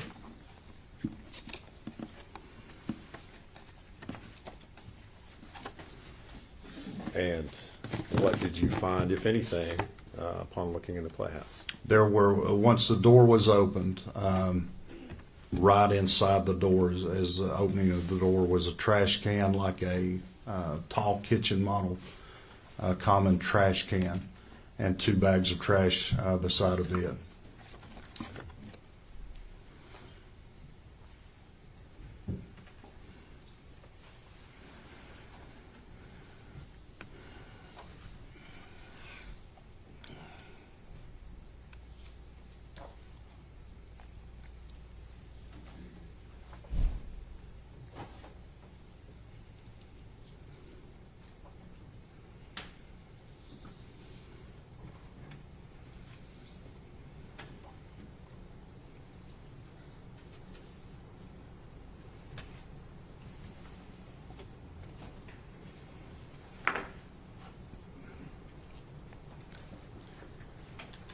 Agent Fraley, I'm going to show you a number of photographs and ask you if you can identify what's shown in those. Yes, sir. The first one I'm reviewing is a standalone picture of what I described as the playhouse that was by. Okay. The second one is a closer of the playhouse, a closer proximity with the door open. The third picture is the same thing with the door open. Third one is a closer photograph with the door open. It does depict, the third one depicts the trash can with the bags of trash, as does the second one depicting the trash can. The first one, the door was closed. The next one depicting an open door with the trash bags and the trash can. The next one, assorted items that were inside the playhouse, and the they appeared at that time. They had been there longer than the trash can and trash bags. Again, picture from outside the playhouse looking in where the trash bag or the trash can was. And it's a closer picture that depicts a black trash bag in the top portion of the trash can. The next one is a picture of an area inside the playhouse that had this assorted items there that again appeared to be there for some time with dust and cobwebs on them. Next picture is another picture from right at the doorway. Again, the trash can, the trash bags. Again, another picture of the trash can with the trash bag, the trash bags. There's other items around these. I keep talking about the trash bags and the trash can because they were relevant to us because they looked like they had recently been put there. These other items had dust and cobwebs and looked like they'd been there for years, undisturbed. The last photograph I have is this is my hand in the picture. It's pulling back. It's over the trash can with what appeared to be a leg and a foot of a baby or a baby doll. It appeared at the time with the fleece blanket and the purple onesie, the clothing that had been described to us by Megan Boswell. When you made the observation that you made in the last, you described in the last photograph, did you do anything else with the trash can prior to the medical examiner's office? No, sir. At that time, we didn't. We stopped what we were doing. We'd found we'd found Evelyn, and we made phone calls. We had called the DA's office, advising them that we'd found her. We've called our chain of command, our supervisors, and the medical examiner's office, along with forensic pathology out of Johnson City, and waited till all those personnel arrived. Okay. And Agent Fraley, the photographs that you just described and identified, do they truly and accurately depict the scene as you saw it inside the Playhouse on March the 6th of 2020? Yes, sir, it does. Judge, we would move to introduce those as full exhibits at this time. No objection. There'll be full exhibits, I don't have any to work. He went so fast, I couldn't write it all down. Starts at 10, I don't know where it is.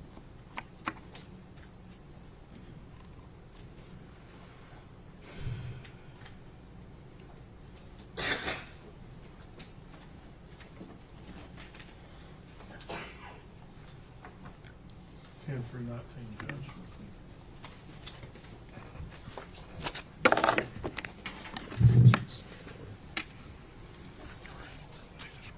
Okay.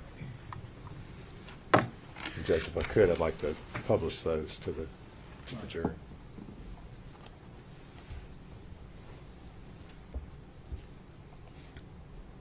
All right. Agent Fraley, I'm going to start with Exhibit 10. Yes, sir. You would describe what the jury's looking at. That's a playhouse that was located behind the yard barn.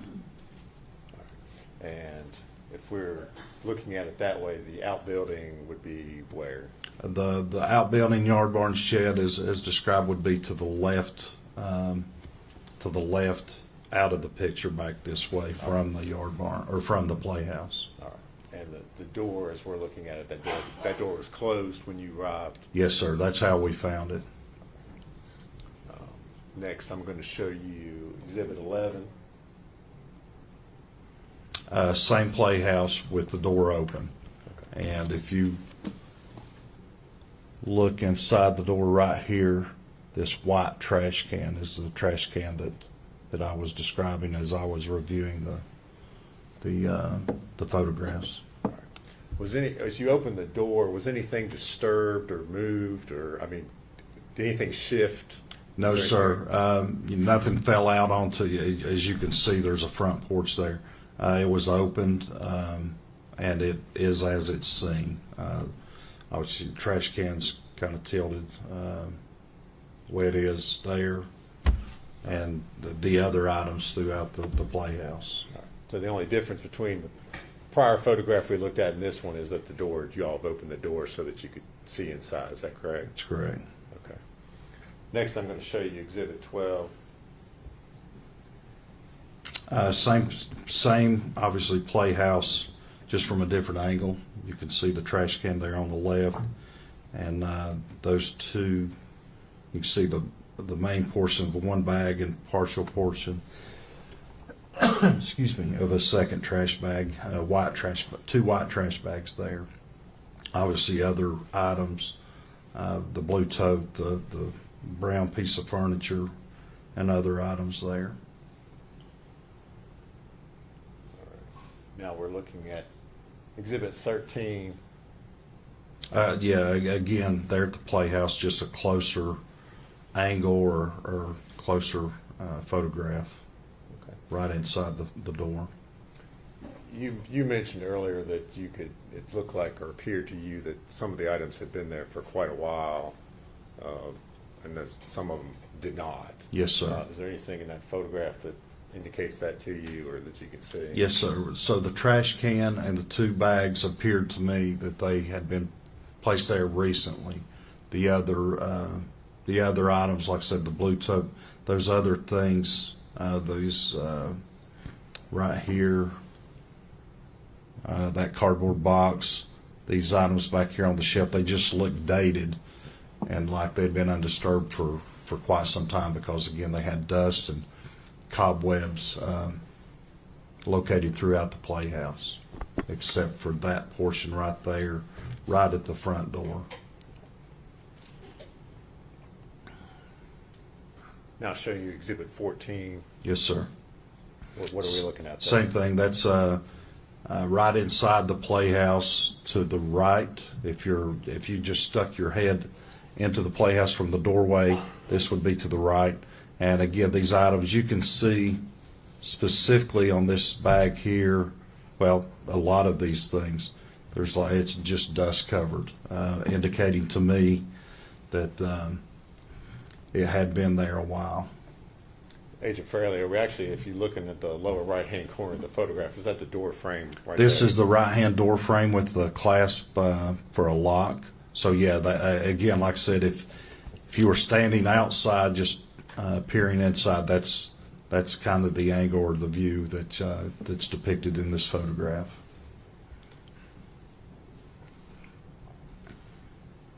All right. Now showing you Exhibit 15.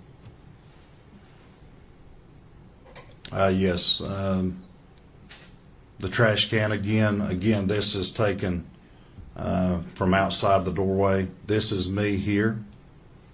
So the photograph depicts me, and then inside here, and the trash can with the black trash bag unraveled at that point. Had the trash bag been pulled up out of the trash can, or was that Just kind of like the top was opened. All right. The trash bag remained in the trash can, but the top was opened. Now showing you Exhibit 16. Again, looking inside, it was a very small playhouse. I don't recall the dimensions, but maybe 10 by 10, 12 by 12, small floor plan with that, and then those were steps leading up to like a little loft inside that playhouse.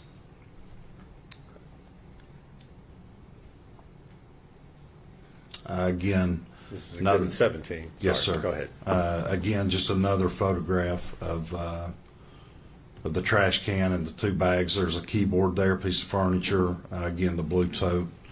Just multiple pictures of kind of like the same thing, same angle, same point of view. Just multiple pictures of that. Again, the trash can again. This is Exhibit 18. For Yes, the sir. record. Sorry. Again, the trash can with the black trash bag inside the trash can, blue tote, other items there inside the playhouse. Agent Fraley, there appears to be something on the inside of the white trash can. Were you able to? Right see that? there. Right there. Okay. What is that we're seeing or looking at? I can't see clearly what that is. I don't know if there's another piece Okay. of trash bag. Or, Okay.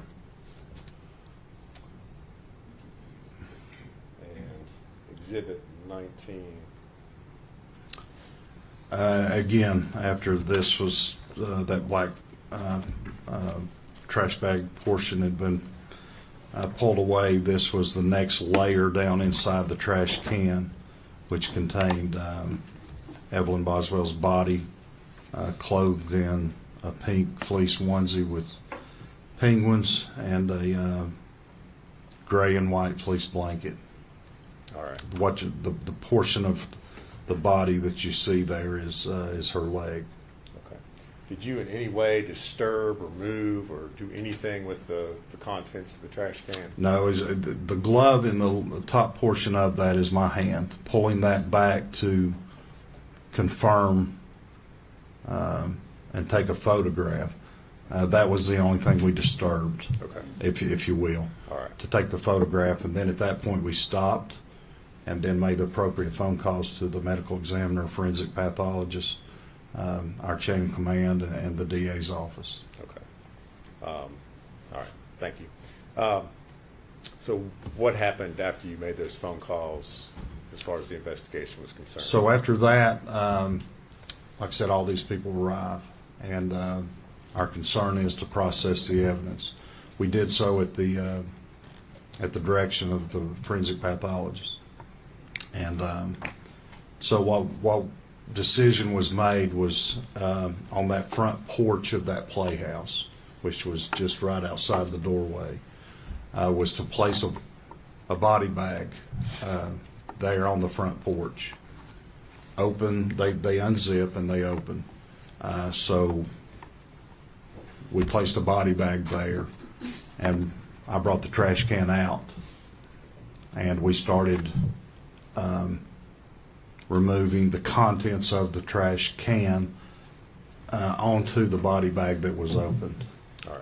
And did you participate in that process with folks from the medical examiner's office? Yes, sir.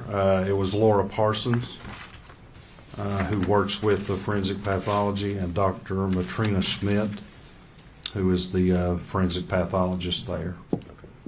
And so you actually helped them and assisted them in removing the body from the trash can? Yes, sir. Like I said, the body bag was there, and I removed the contents and the body of Evelyn Boswell onto the body bag where we could start processing what was inside the trash can, which additional evidence was in addition to the body of Evelyn. And was this whole entire process photographed? Yes, sir, it was.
Agent Fraley, I'm going to hand you some photographs and ask you if you can identify what's shown in those.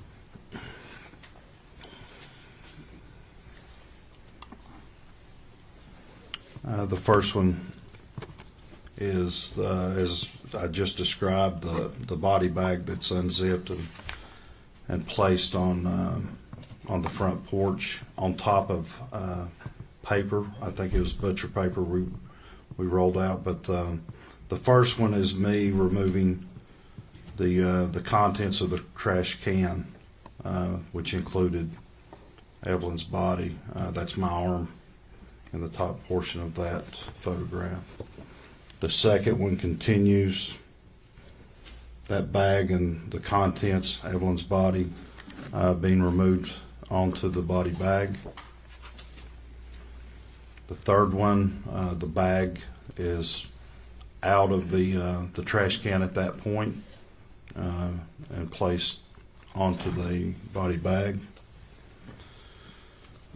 The same contents, different angle, but it now has a evidence marker number 4 beside that, the trash bag and contents. Your Honor, if I need to slow down, I will. The next picture is the trash bag with me pulling back the trash bag, showing what's inside. That depicts a gray and white fleece blanket, and you can see where my hand is. It's a gloved hand. There's some aluminum foil there, evidence marker number 4. Again, a wide angle of the same thing once the trash bag has been removed. It's my hand there in the picture. It shows the body of Evelyn Boswell that's underneath these layers of items. That includes aluminum foil and the gray and white fleece blanket. You can also see some portion of the clothing. Evelyn was wearing the pink onesie fleece with the penguins. The next photograph is an opening of the trash bag that Evelyn was inside of, that shows different items in the bottom of that trash bag. Eggshells, fluids of human decomposition, and other items. That's my hand in the top, my foot in the top portion of that photograph. The next photograph is again the same trash bag with the contents that I just described, with the body of Evelyn to the right of that. That's going to be her head and upper portion of her body that's wrapped in this aluminum foil. The next photograph is just the body, again in the same state, with the aluminum foil, the blanket, the onesie. However, in this one with some body fluids that have come out onto the body bag, but there are also some pupa, that is insects, basically in between a larvae stage and an adult stage that were inside the bag as well. That's common with human decomposition. Next picture, same description, same things with that evidence marker number 4. Next picture, different angle, same description, the body of Evelyn, the aluminum foil, the purple onesie with penguins clothing, evidence marker with the insects there. The next picture, we start removing the layers at the direction of the forensic pathologist, the doctor. And this next picture is us removing the aluminum foil that was wrapped tightly around the head of Evelyn. And this shows my hands and Laura Parsons' hands, who works there at the forensic pathologist office. Next picture, same thing. We're continuing to remove the aluminum foil from her head. So this is the first picture that shows the head of Evelyn and her upper torso, and her head is in a backward position, situated abnormally, where the body had been shoved, that we believe down into the bottom of the trash can. Next picture is same picture, body of Evelyn with the aluminum foil removed, showing advanced decomposition, some body fluids there lying on the body bag. The next picture is a same picture, the body of Evelyn wrapped in this this fleece blanket with the purple onesie, just a different angle on the body bag. Next picture, same thing, a different angle. And then the next picture is where, again, is describing how we're processing this, is removing it a layer at a time. So this is a picture depicting the first part of removing the fleece blanket from Evelyn's body.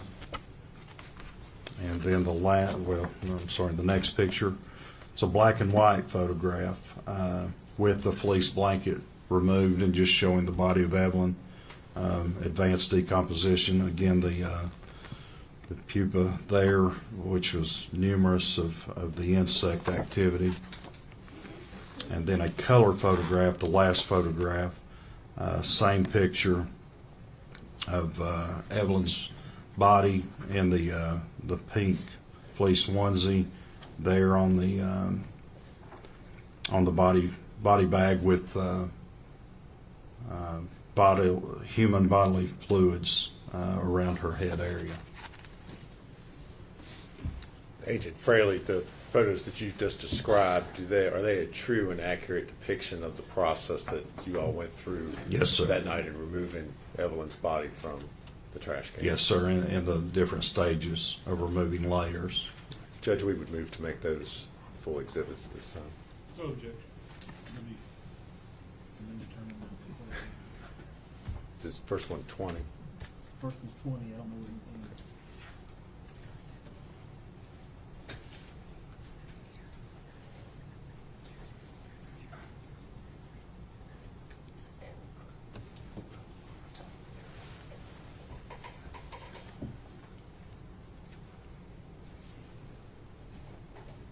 Are there gonna be more series of those? Yes. Count them. Yes. Tell me how many. Yes.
And Judge, I would ask at this time if we publish those to the jury. I'll start with Exhibit 20.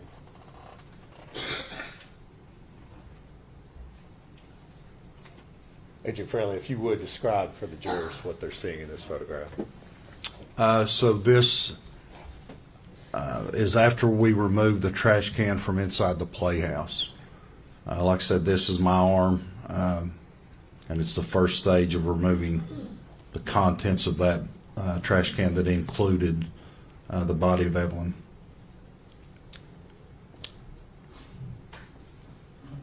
Next picture Now is looking at 21.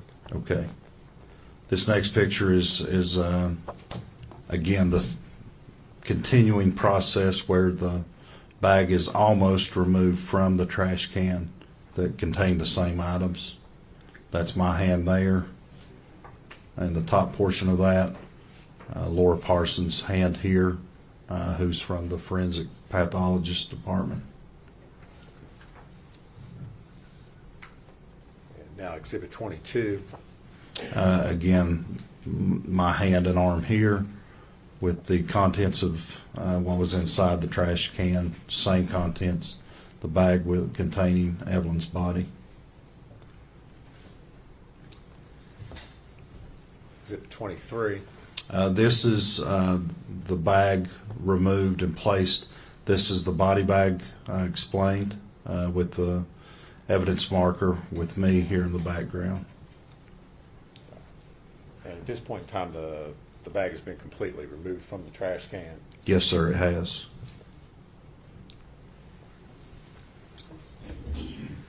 Now showing you Exhibit 24. Yes, sir. That's my hand there, starting to remove or peel back that trash can or trash bag, and the first portion of removing that layer that shows again the fleece, the gray and white fleece blanket, and then over here you start to see the aluminum foil that had covered Evelyn's head. All right. So just so that the jury is orientated as far as the photograph's concerned, Evelyn's head, as you all found it, is in the left, as we're looking at the photograph on the left side. As we're looking at this photograph, her head would be right underneath where my hand is, covered in this aluminum foil. It's still inside the bag at this point.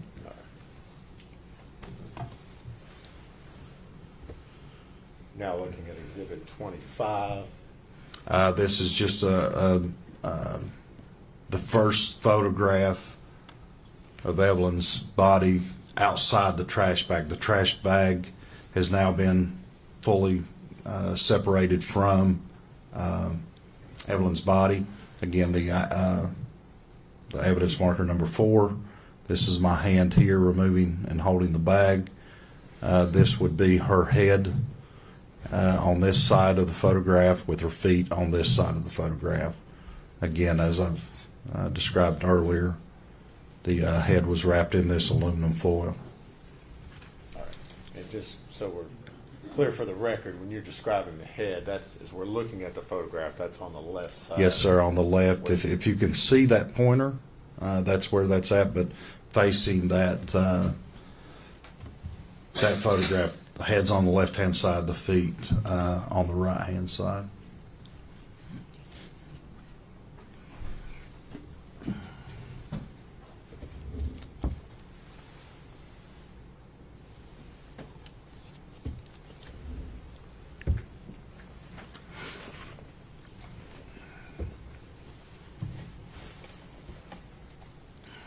To reconnect the judge. It has, but it's just got your blue screen. It's not doing anything.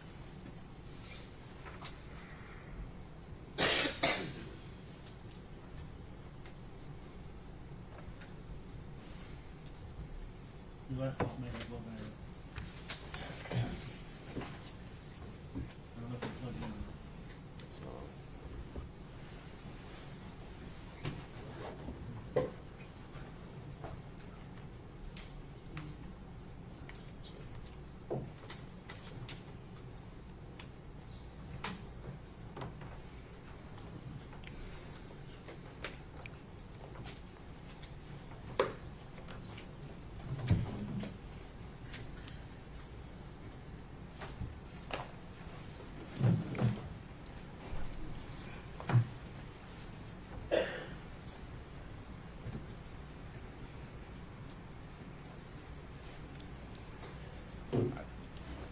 I'll just use the Elmo judge. Well, I mean, I've got the blue screen, but I don't know if it's, to me, it's not doing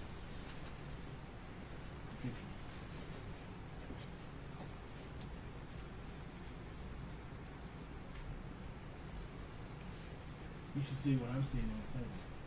That monitor on the table.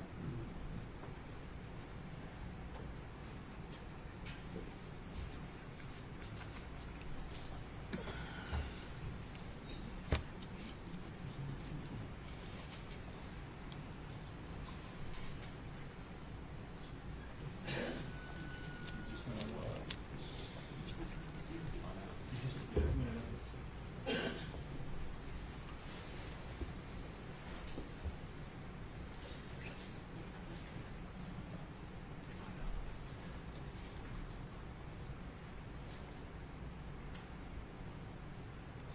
I'm just going to use the elbow, Judge. see, yeah, push it all the way up. Push it all the way up.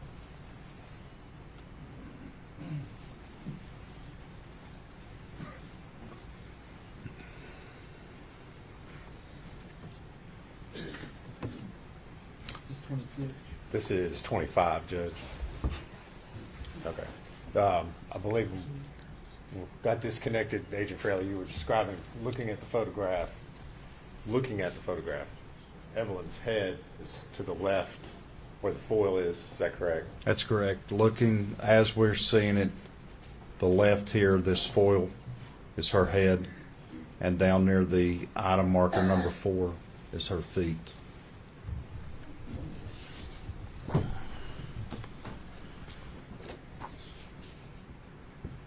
you back it up, on the very top of the top.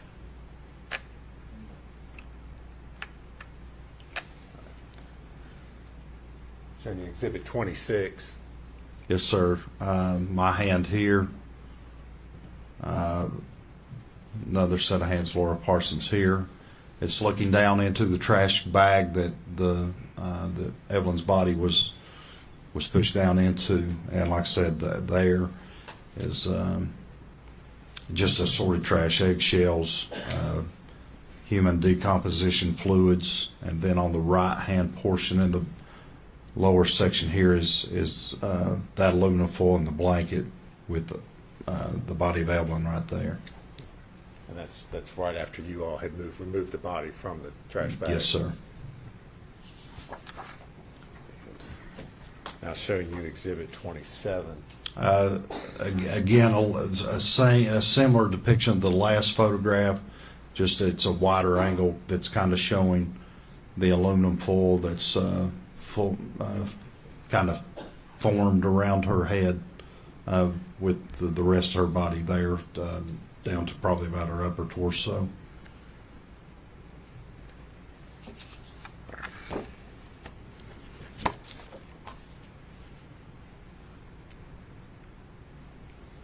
Again, here talked about the aluminum foil head again, the rest of the body. Right here's what I'm describing as the insect activity of mid stages of pupa. That is basically in between the larvae section and the adult section of the insect typical as flies. Now looking at Exhibit 29. Again, just a different angle of Evelyn's body that's underneath these layers of aluminum foil, fleece blanket, down to her clothing, the purple fleece onesie with the penguins. And At this point in time, you all have not removed any of the items from the body, is that correct? no, sir. No. Again, what we tried to do at the direction of the medical examiner and the forensic pathologist was remove these in layers. As you see, that's each picture's best we could do is a layer, taking it through the trash can to the trash bag to the aluminum foil to the fleece blanket down to the purple onesie. Now looking at Exhibit 30. Again, this is kind of just stepping overhead, looking down. Same photograph, Evelyn's body with the foil and the fleece blanket and the evidence marker number 4.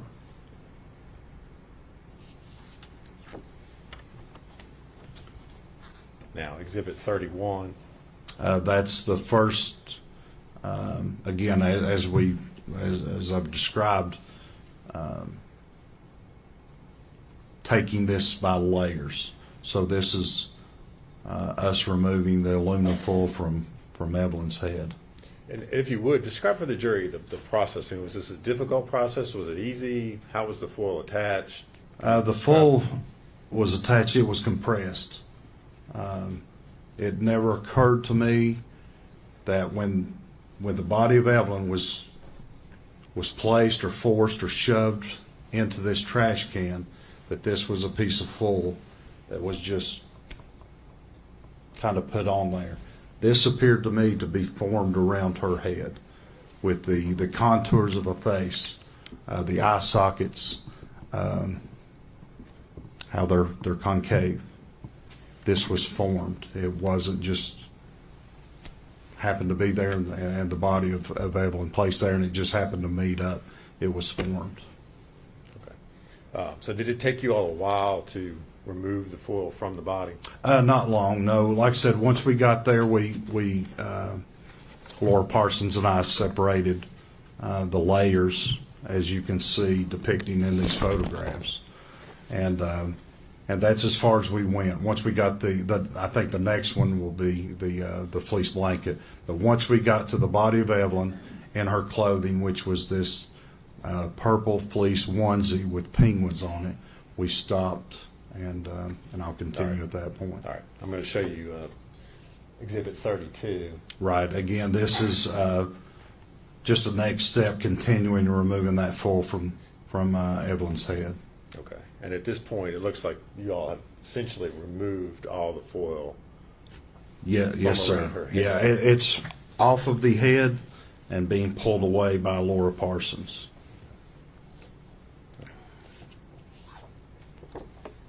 Now I'm going to show you 33.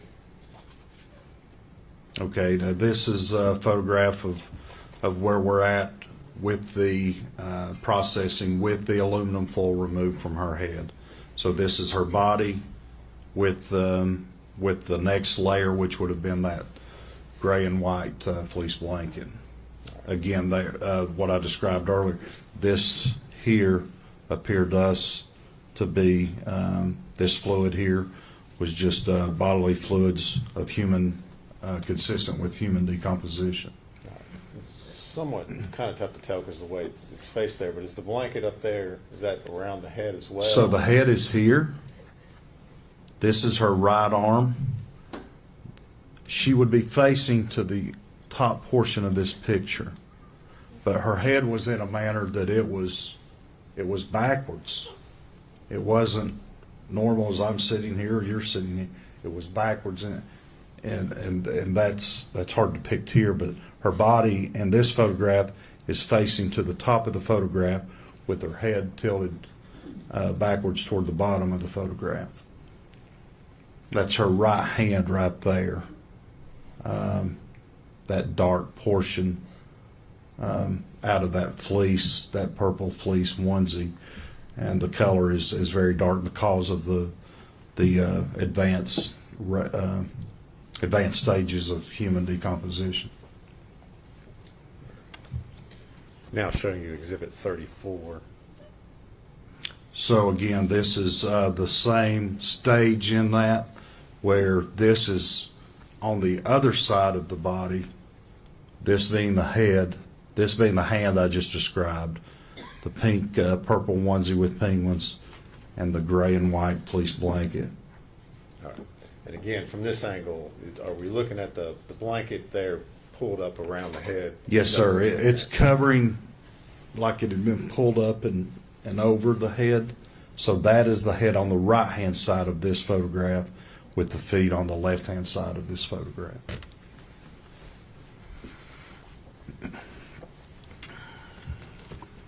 Now showing you Exhibit 35. This is, again, same Evelyn's head on the left this time. Her body facing to the top of this photograph and starting to remove the gray and white fleece blanket from her body.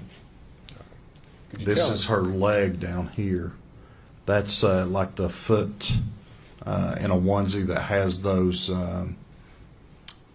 treads so they have traction when they walk. So that's going to be her right foot and right leg on that.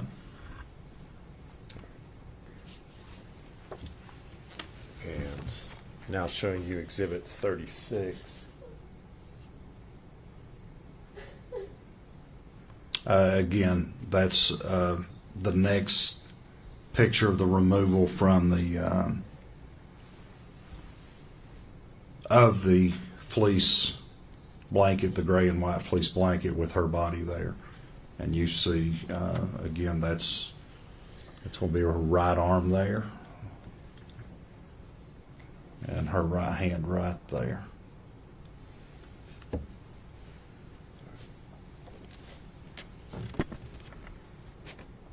Now showing you Exhibit 37. Yes, sir. This is a black and white photo, obviously.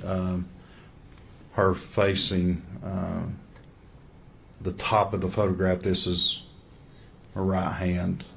Again, even though it's black and white, it's the consistent with the pictures you saw on the purple fleece onesie with the penguins. And this is her head to the right side of this picture.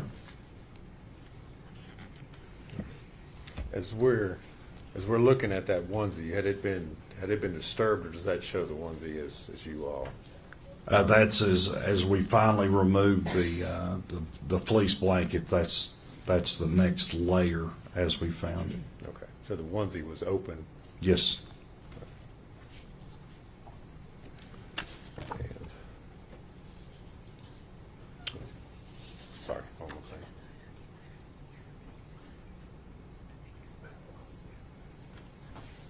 Now I'm going to show you exhibit number 38. Again, this is the body of Evelyn. That's her head. There's her legs and feet. There's her right hand there on that body bag. Okay. If we can, I'd like to go back. I'm going to show you exhibit 37 again. Okay. I don't know if it's The black and white yeah, it's photograph. the black and white photograph. Which, as we're looking at the photograph, where is Evelyn's face? As we're So this is her head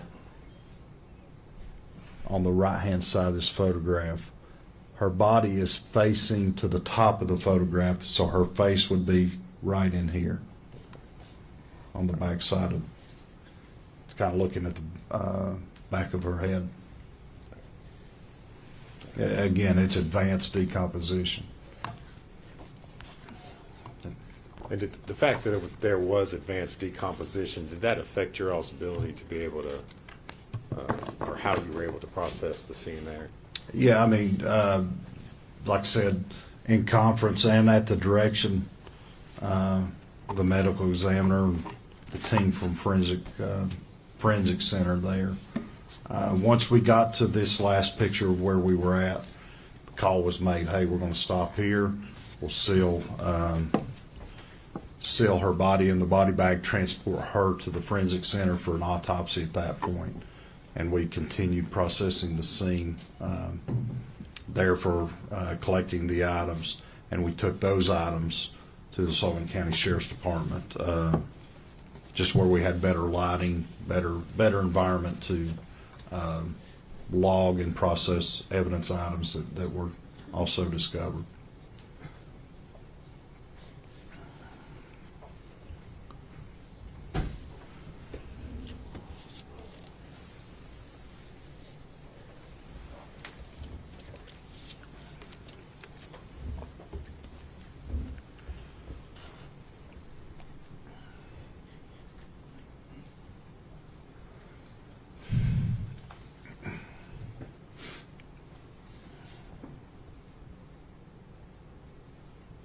You're gonna go from one set of photos to another set of photos, Yes. just to leave that thing up. Okay. Because when you put it down, the electronically disconnects from the system.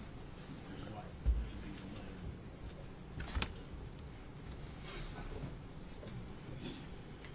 delay. Agent Fraley, you described the process of, I guess, taking the other items, the trash bags that you recovered from there, removing them from the scene and then taking them to the sheriff's office. Is that correct? Yes, sir. Okay. I'm going to hand you a series because I believe it's 6 photographs, and ask you if you can identify what's shown in those.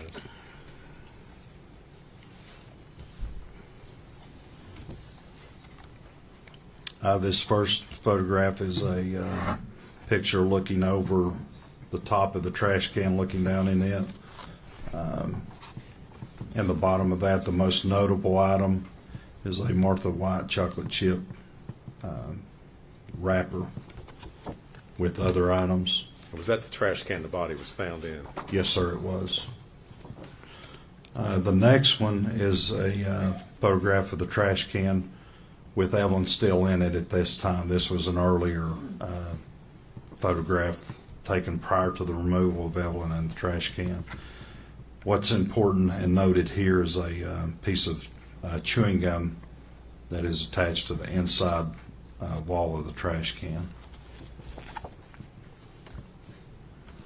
The next photograph is after I removed the trash can and the trash bags from inside the playhouse and just set them out on the porch of the playhouse prior to going through the pictures we just looked at, processing the removal of the layers leading to the body of Evelyn. Just another picture, trash can. Evelyn still remains in there. You also see the chewing gum on the inside wall of trash can there, and the other bags of trash. This next one is the 2 bags of trash that was removed from the playhouse with the trash can. Another angle of those 2 bags of trash that was removed from the playhouse there on the front porch of the playhouse. So were there any other items besides those 2 bags of trash and the trash can that were taken out of the playhouse? Not that I recall. It was all the trash bags and what remaining contents of the trash can. Okay.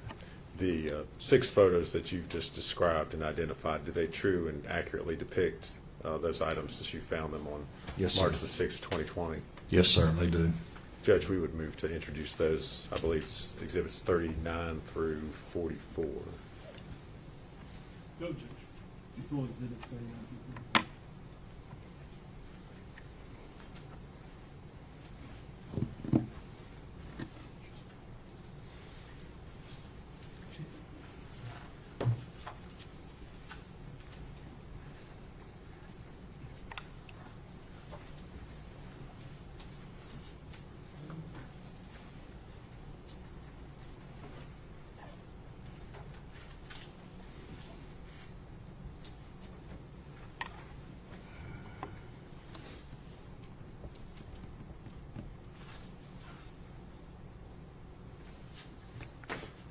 Not asked to publish those to the jury at this time, Judge.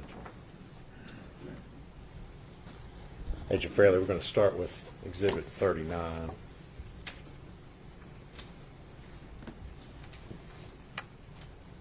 Yes, sir. Again, top view looking down into the trash can.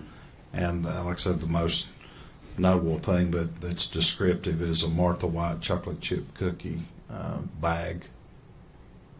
Anything else in the trash can besides that on the bottom? Is that I mean, there's... is that what was found when you removed the trash bag? Yeah, so once we removed the body of the trash bag that contained the body, this was in the bottom of that.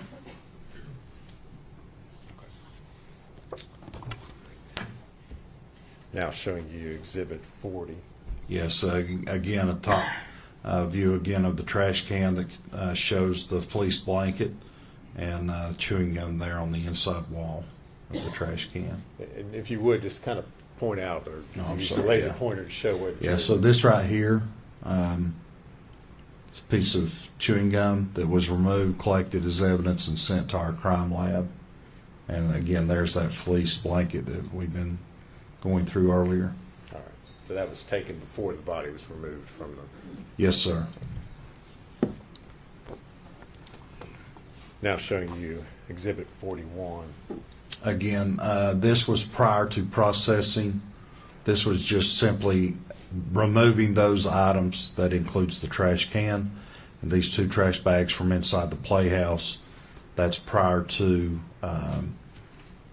laying out the body bag and removing the trash bag with Evelyn's body onto this front porch. But this is where that all of that was processed in the field prior to transporting Evelyn to the Forensic Center for autopsy, and prior to collecting, processing, bagging, and packaging the items, the other items, to go to our TBR lab for analysis. Again, same. Exhibit 42. Yes, sir. Same picture, or same items, just different angle. 2 trash bags, trash can. And again, that was taken before you all had. Yes, sir.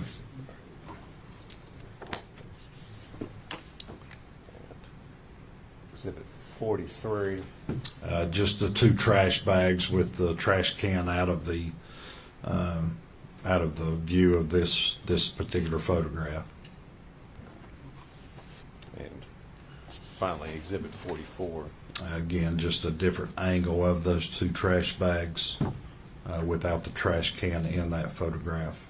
And both of those, like I said, were on the front porch of the playhouse. Okay.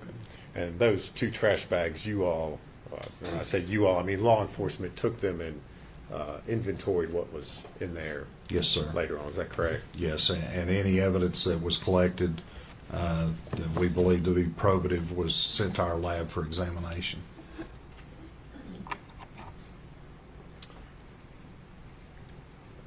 Agent Fraley, I know you did and you've described a number of different things that you did in the course of this investigation.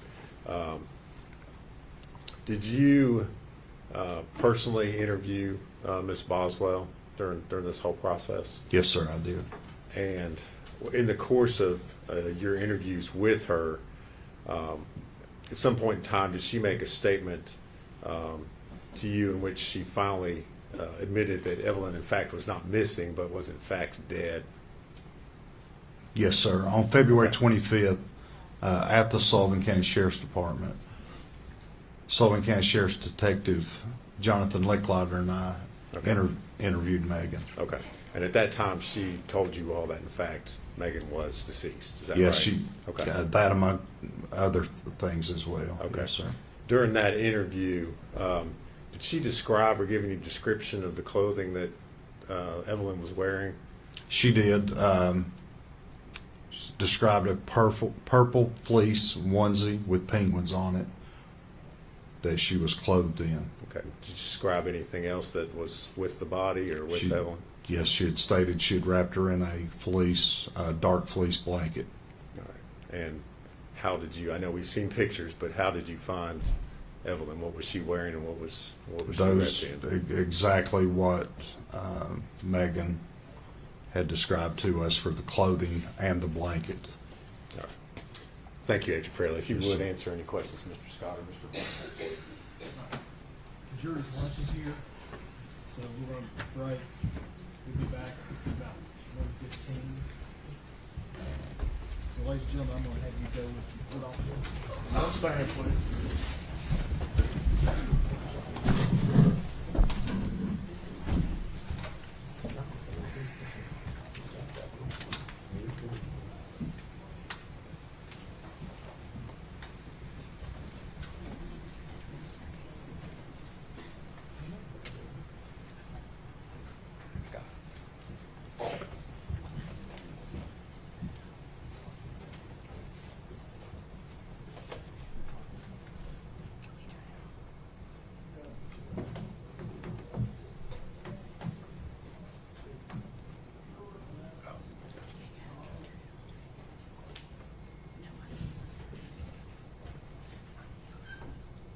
Be seated. Now, I've also got information that the witness that in question is out in the lot. Do you want me to bring him in and give him a bond? Otherwise, he'll be in the custody of the sheriff. Because the order didn't have a bond set. I would prefer that. I also ask we instruct him to talk to us before, I guess. Well, okay. I mean, otherwise, I'll just ask that he be held without bond. I don't care what you do with him, but I don't think it's the court's purpose Okay, well, to that's tell a fine. witness to talk to someone or not. Okay, It has to that's talk fine. anyway. That's fine. That's fine, Judge. I'll tell him. You want it brought in? I can tell him if he doesn't come back, and I don't come back, that he will be held. Yeah, that's fine. And I'll, Yeah, bring him in. You want me to step down, Your Honor, Yeah. to provide this for him? Don't discuss the Yes, rules sir. of office. You can't discuss the testimony with any other witness or allow them to discuss theirs with you. If you. What's his name? I don't have the word in front of me. Austin Feller. Last name? Feller, F-E. Feller, F-E-L-L-E-R.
Mr. Feller?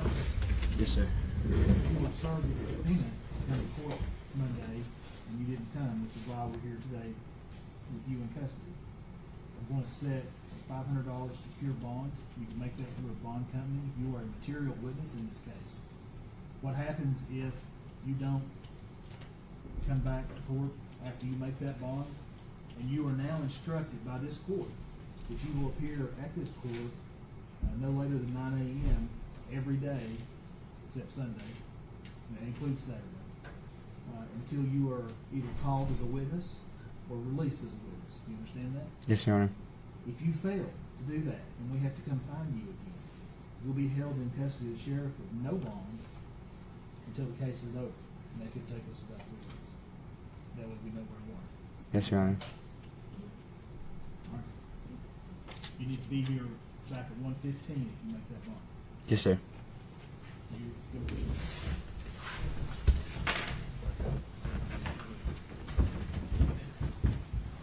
General, if you don't mind, now, close it. If you don't mind, just so that, sake of all the testimony. All right, we'll be back at 1:15. Court stands in recess. Judge, I wanted something with a bond on it. Did you guys remove your mic from your check? This still on? I got sent back off because I thought we was cutting our mic off. Well, Well, you you could told do us it. cut. I thought I was You were cutting our told. mic. Jim told us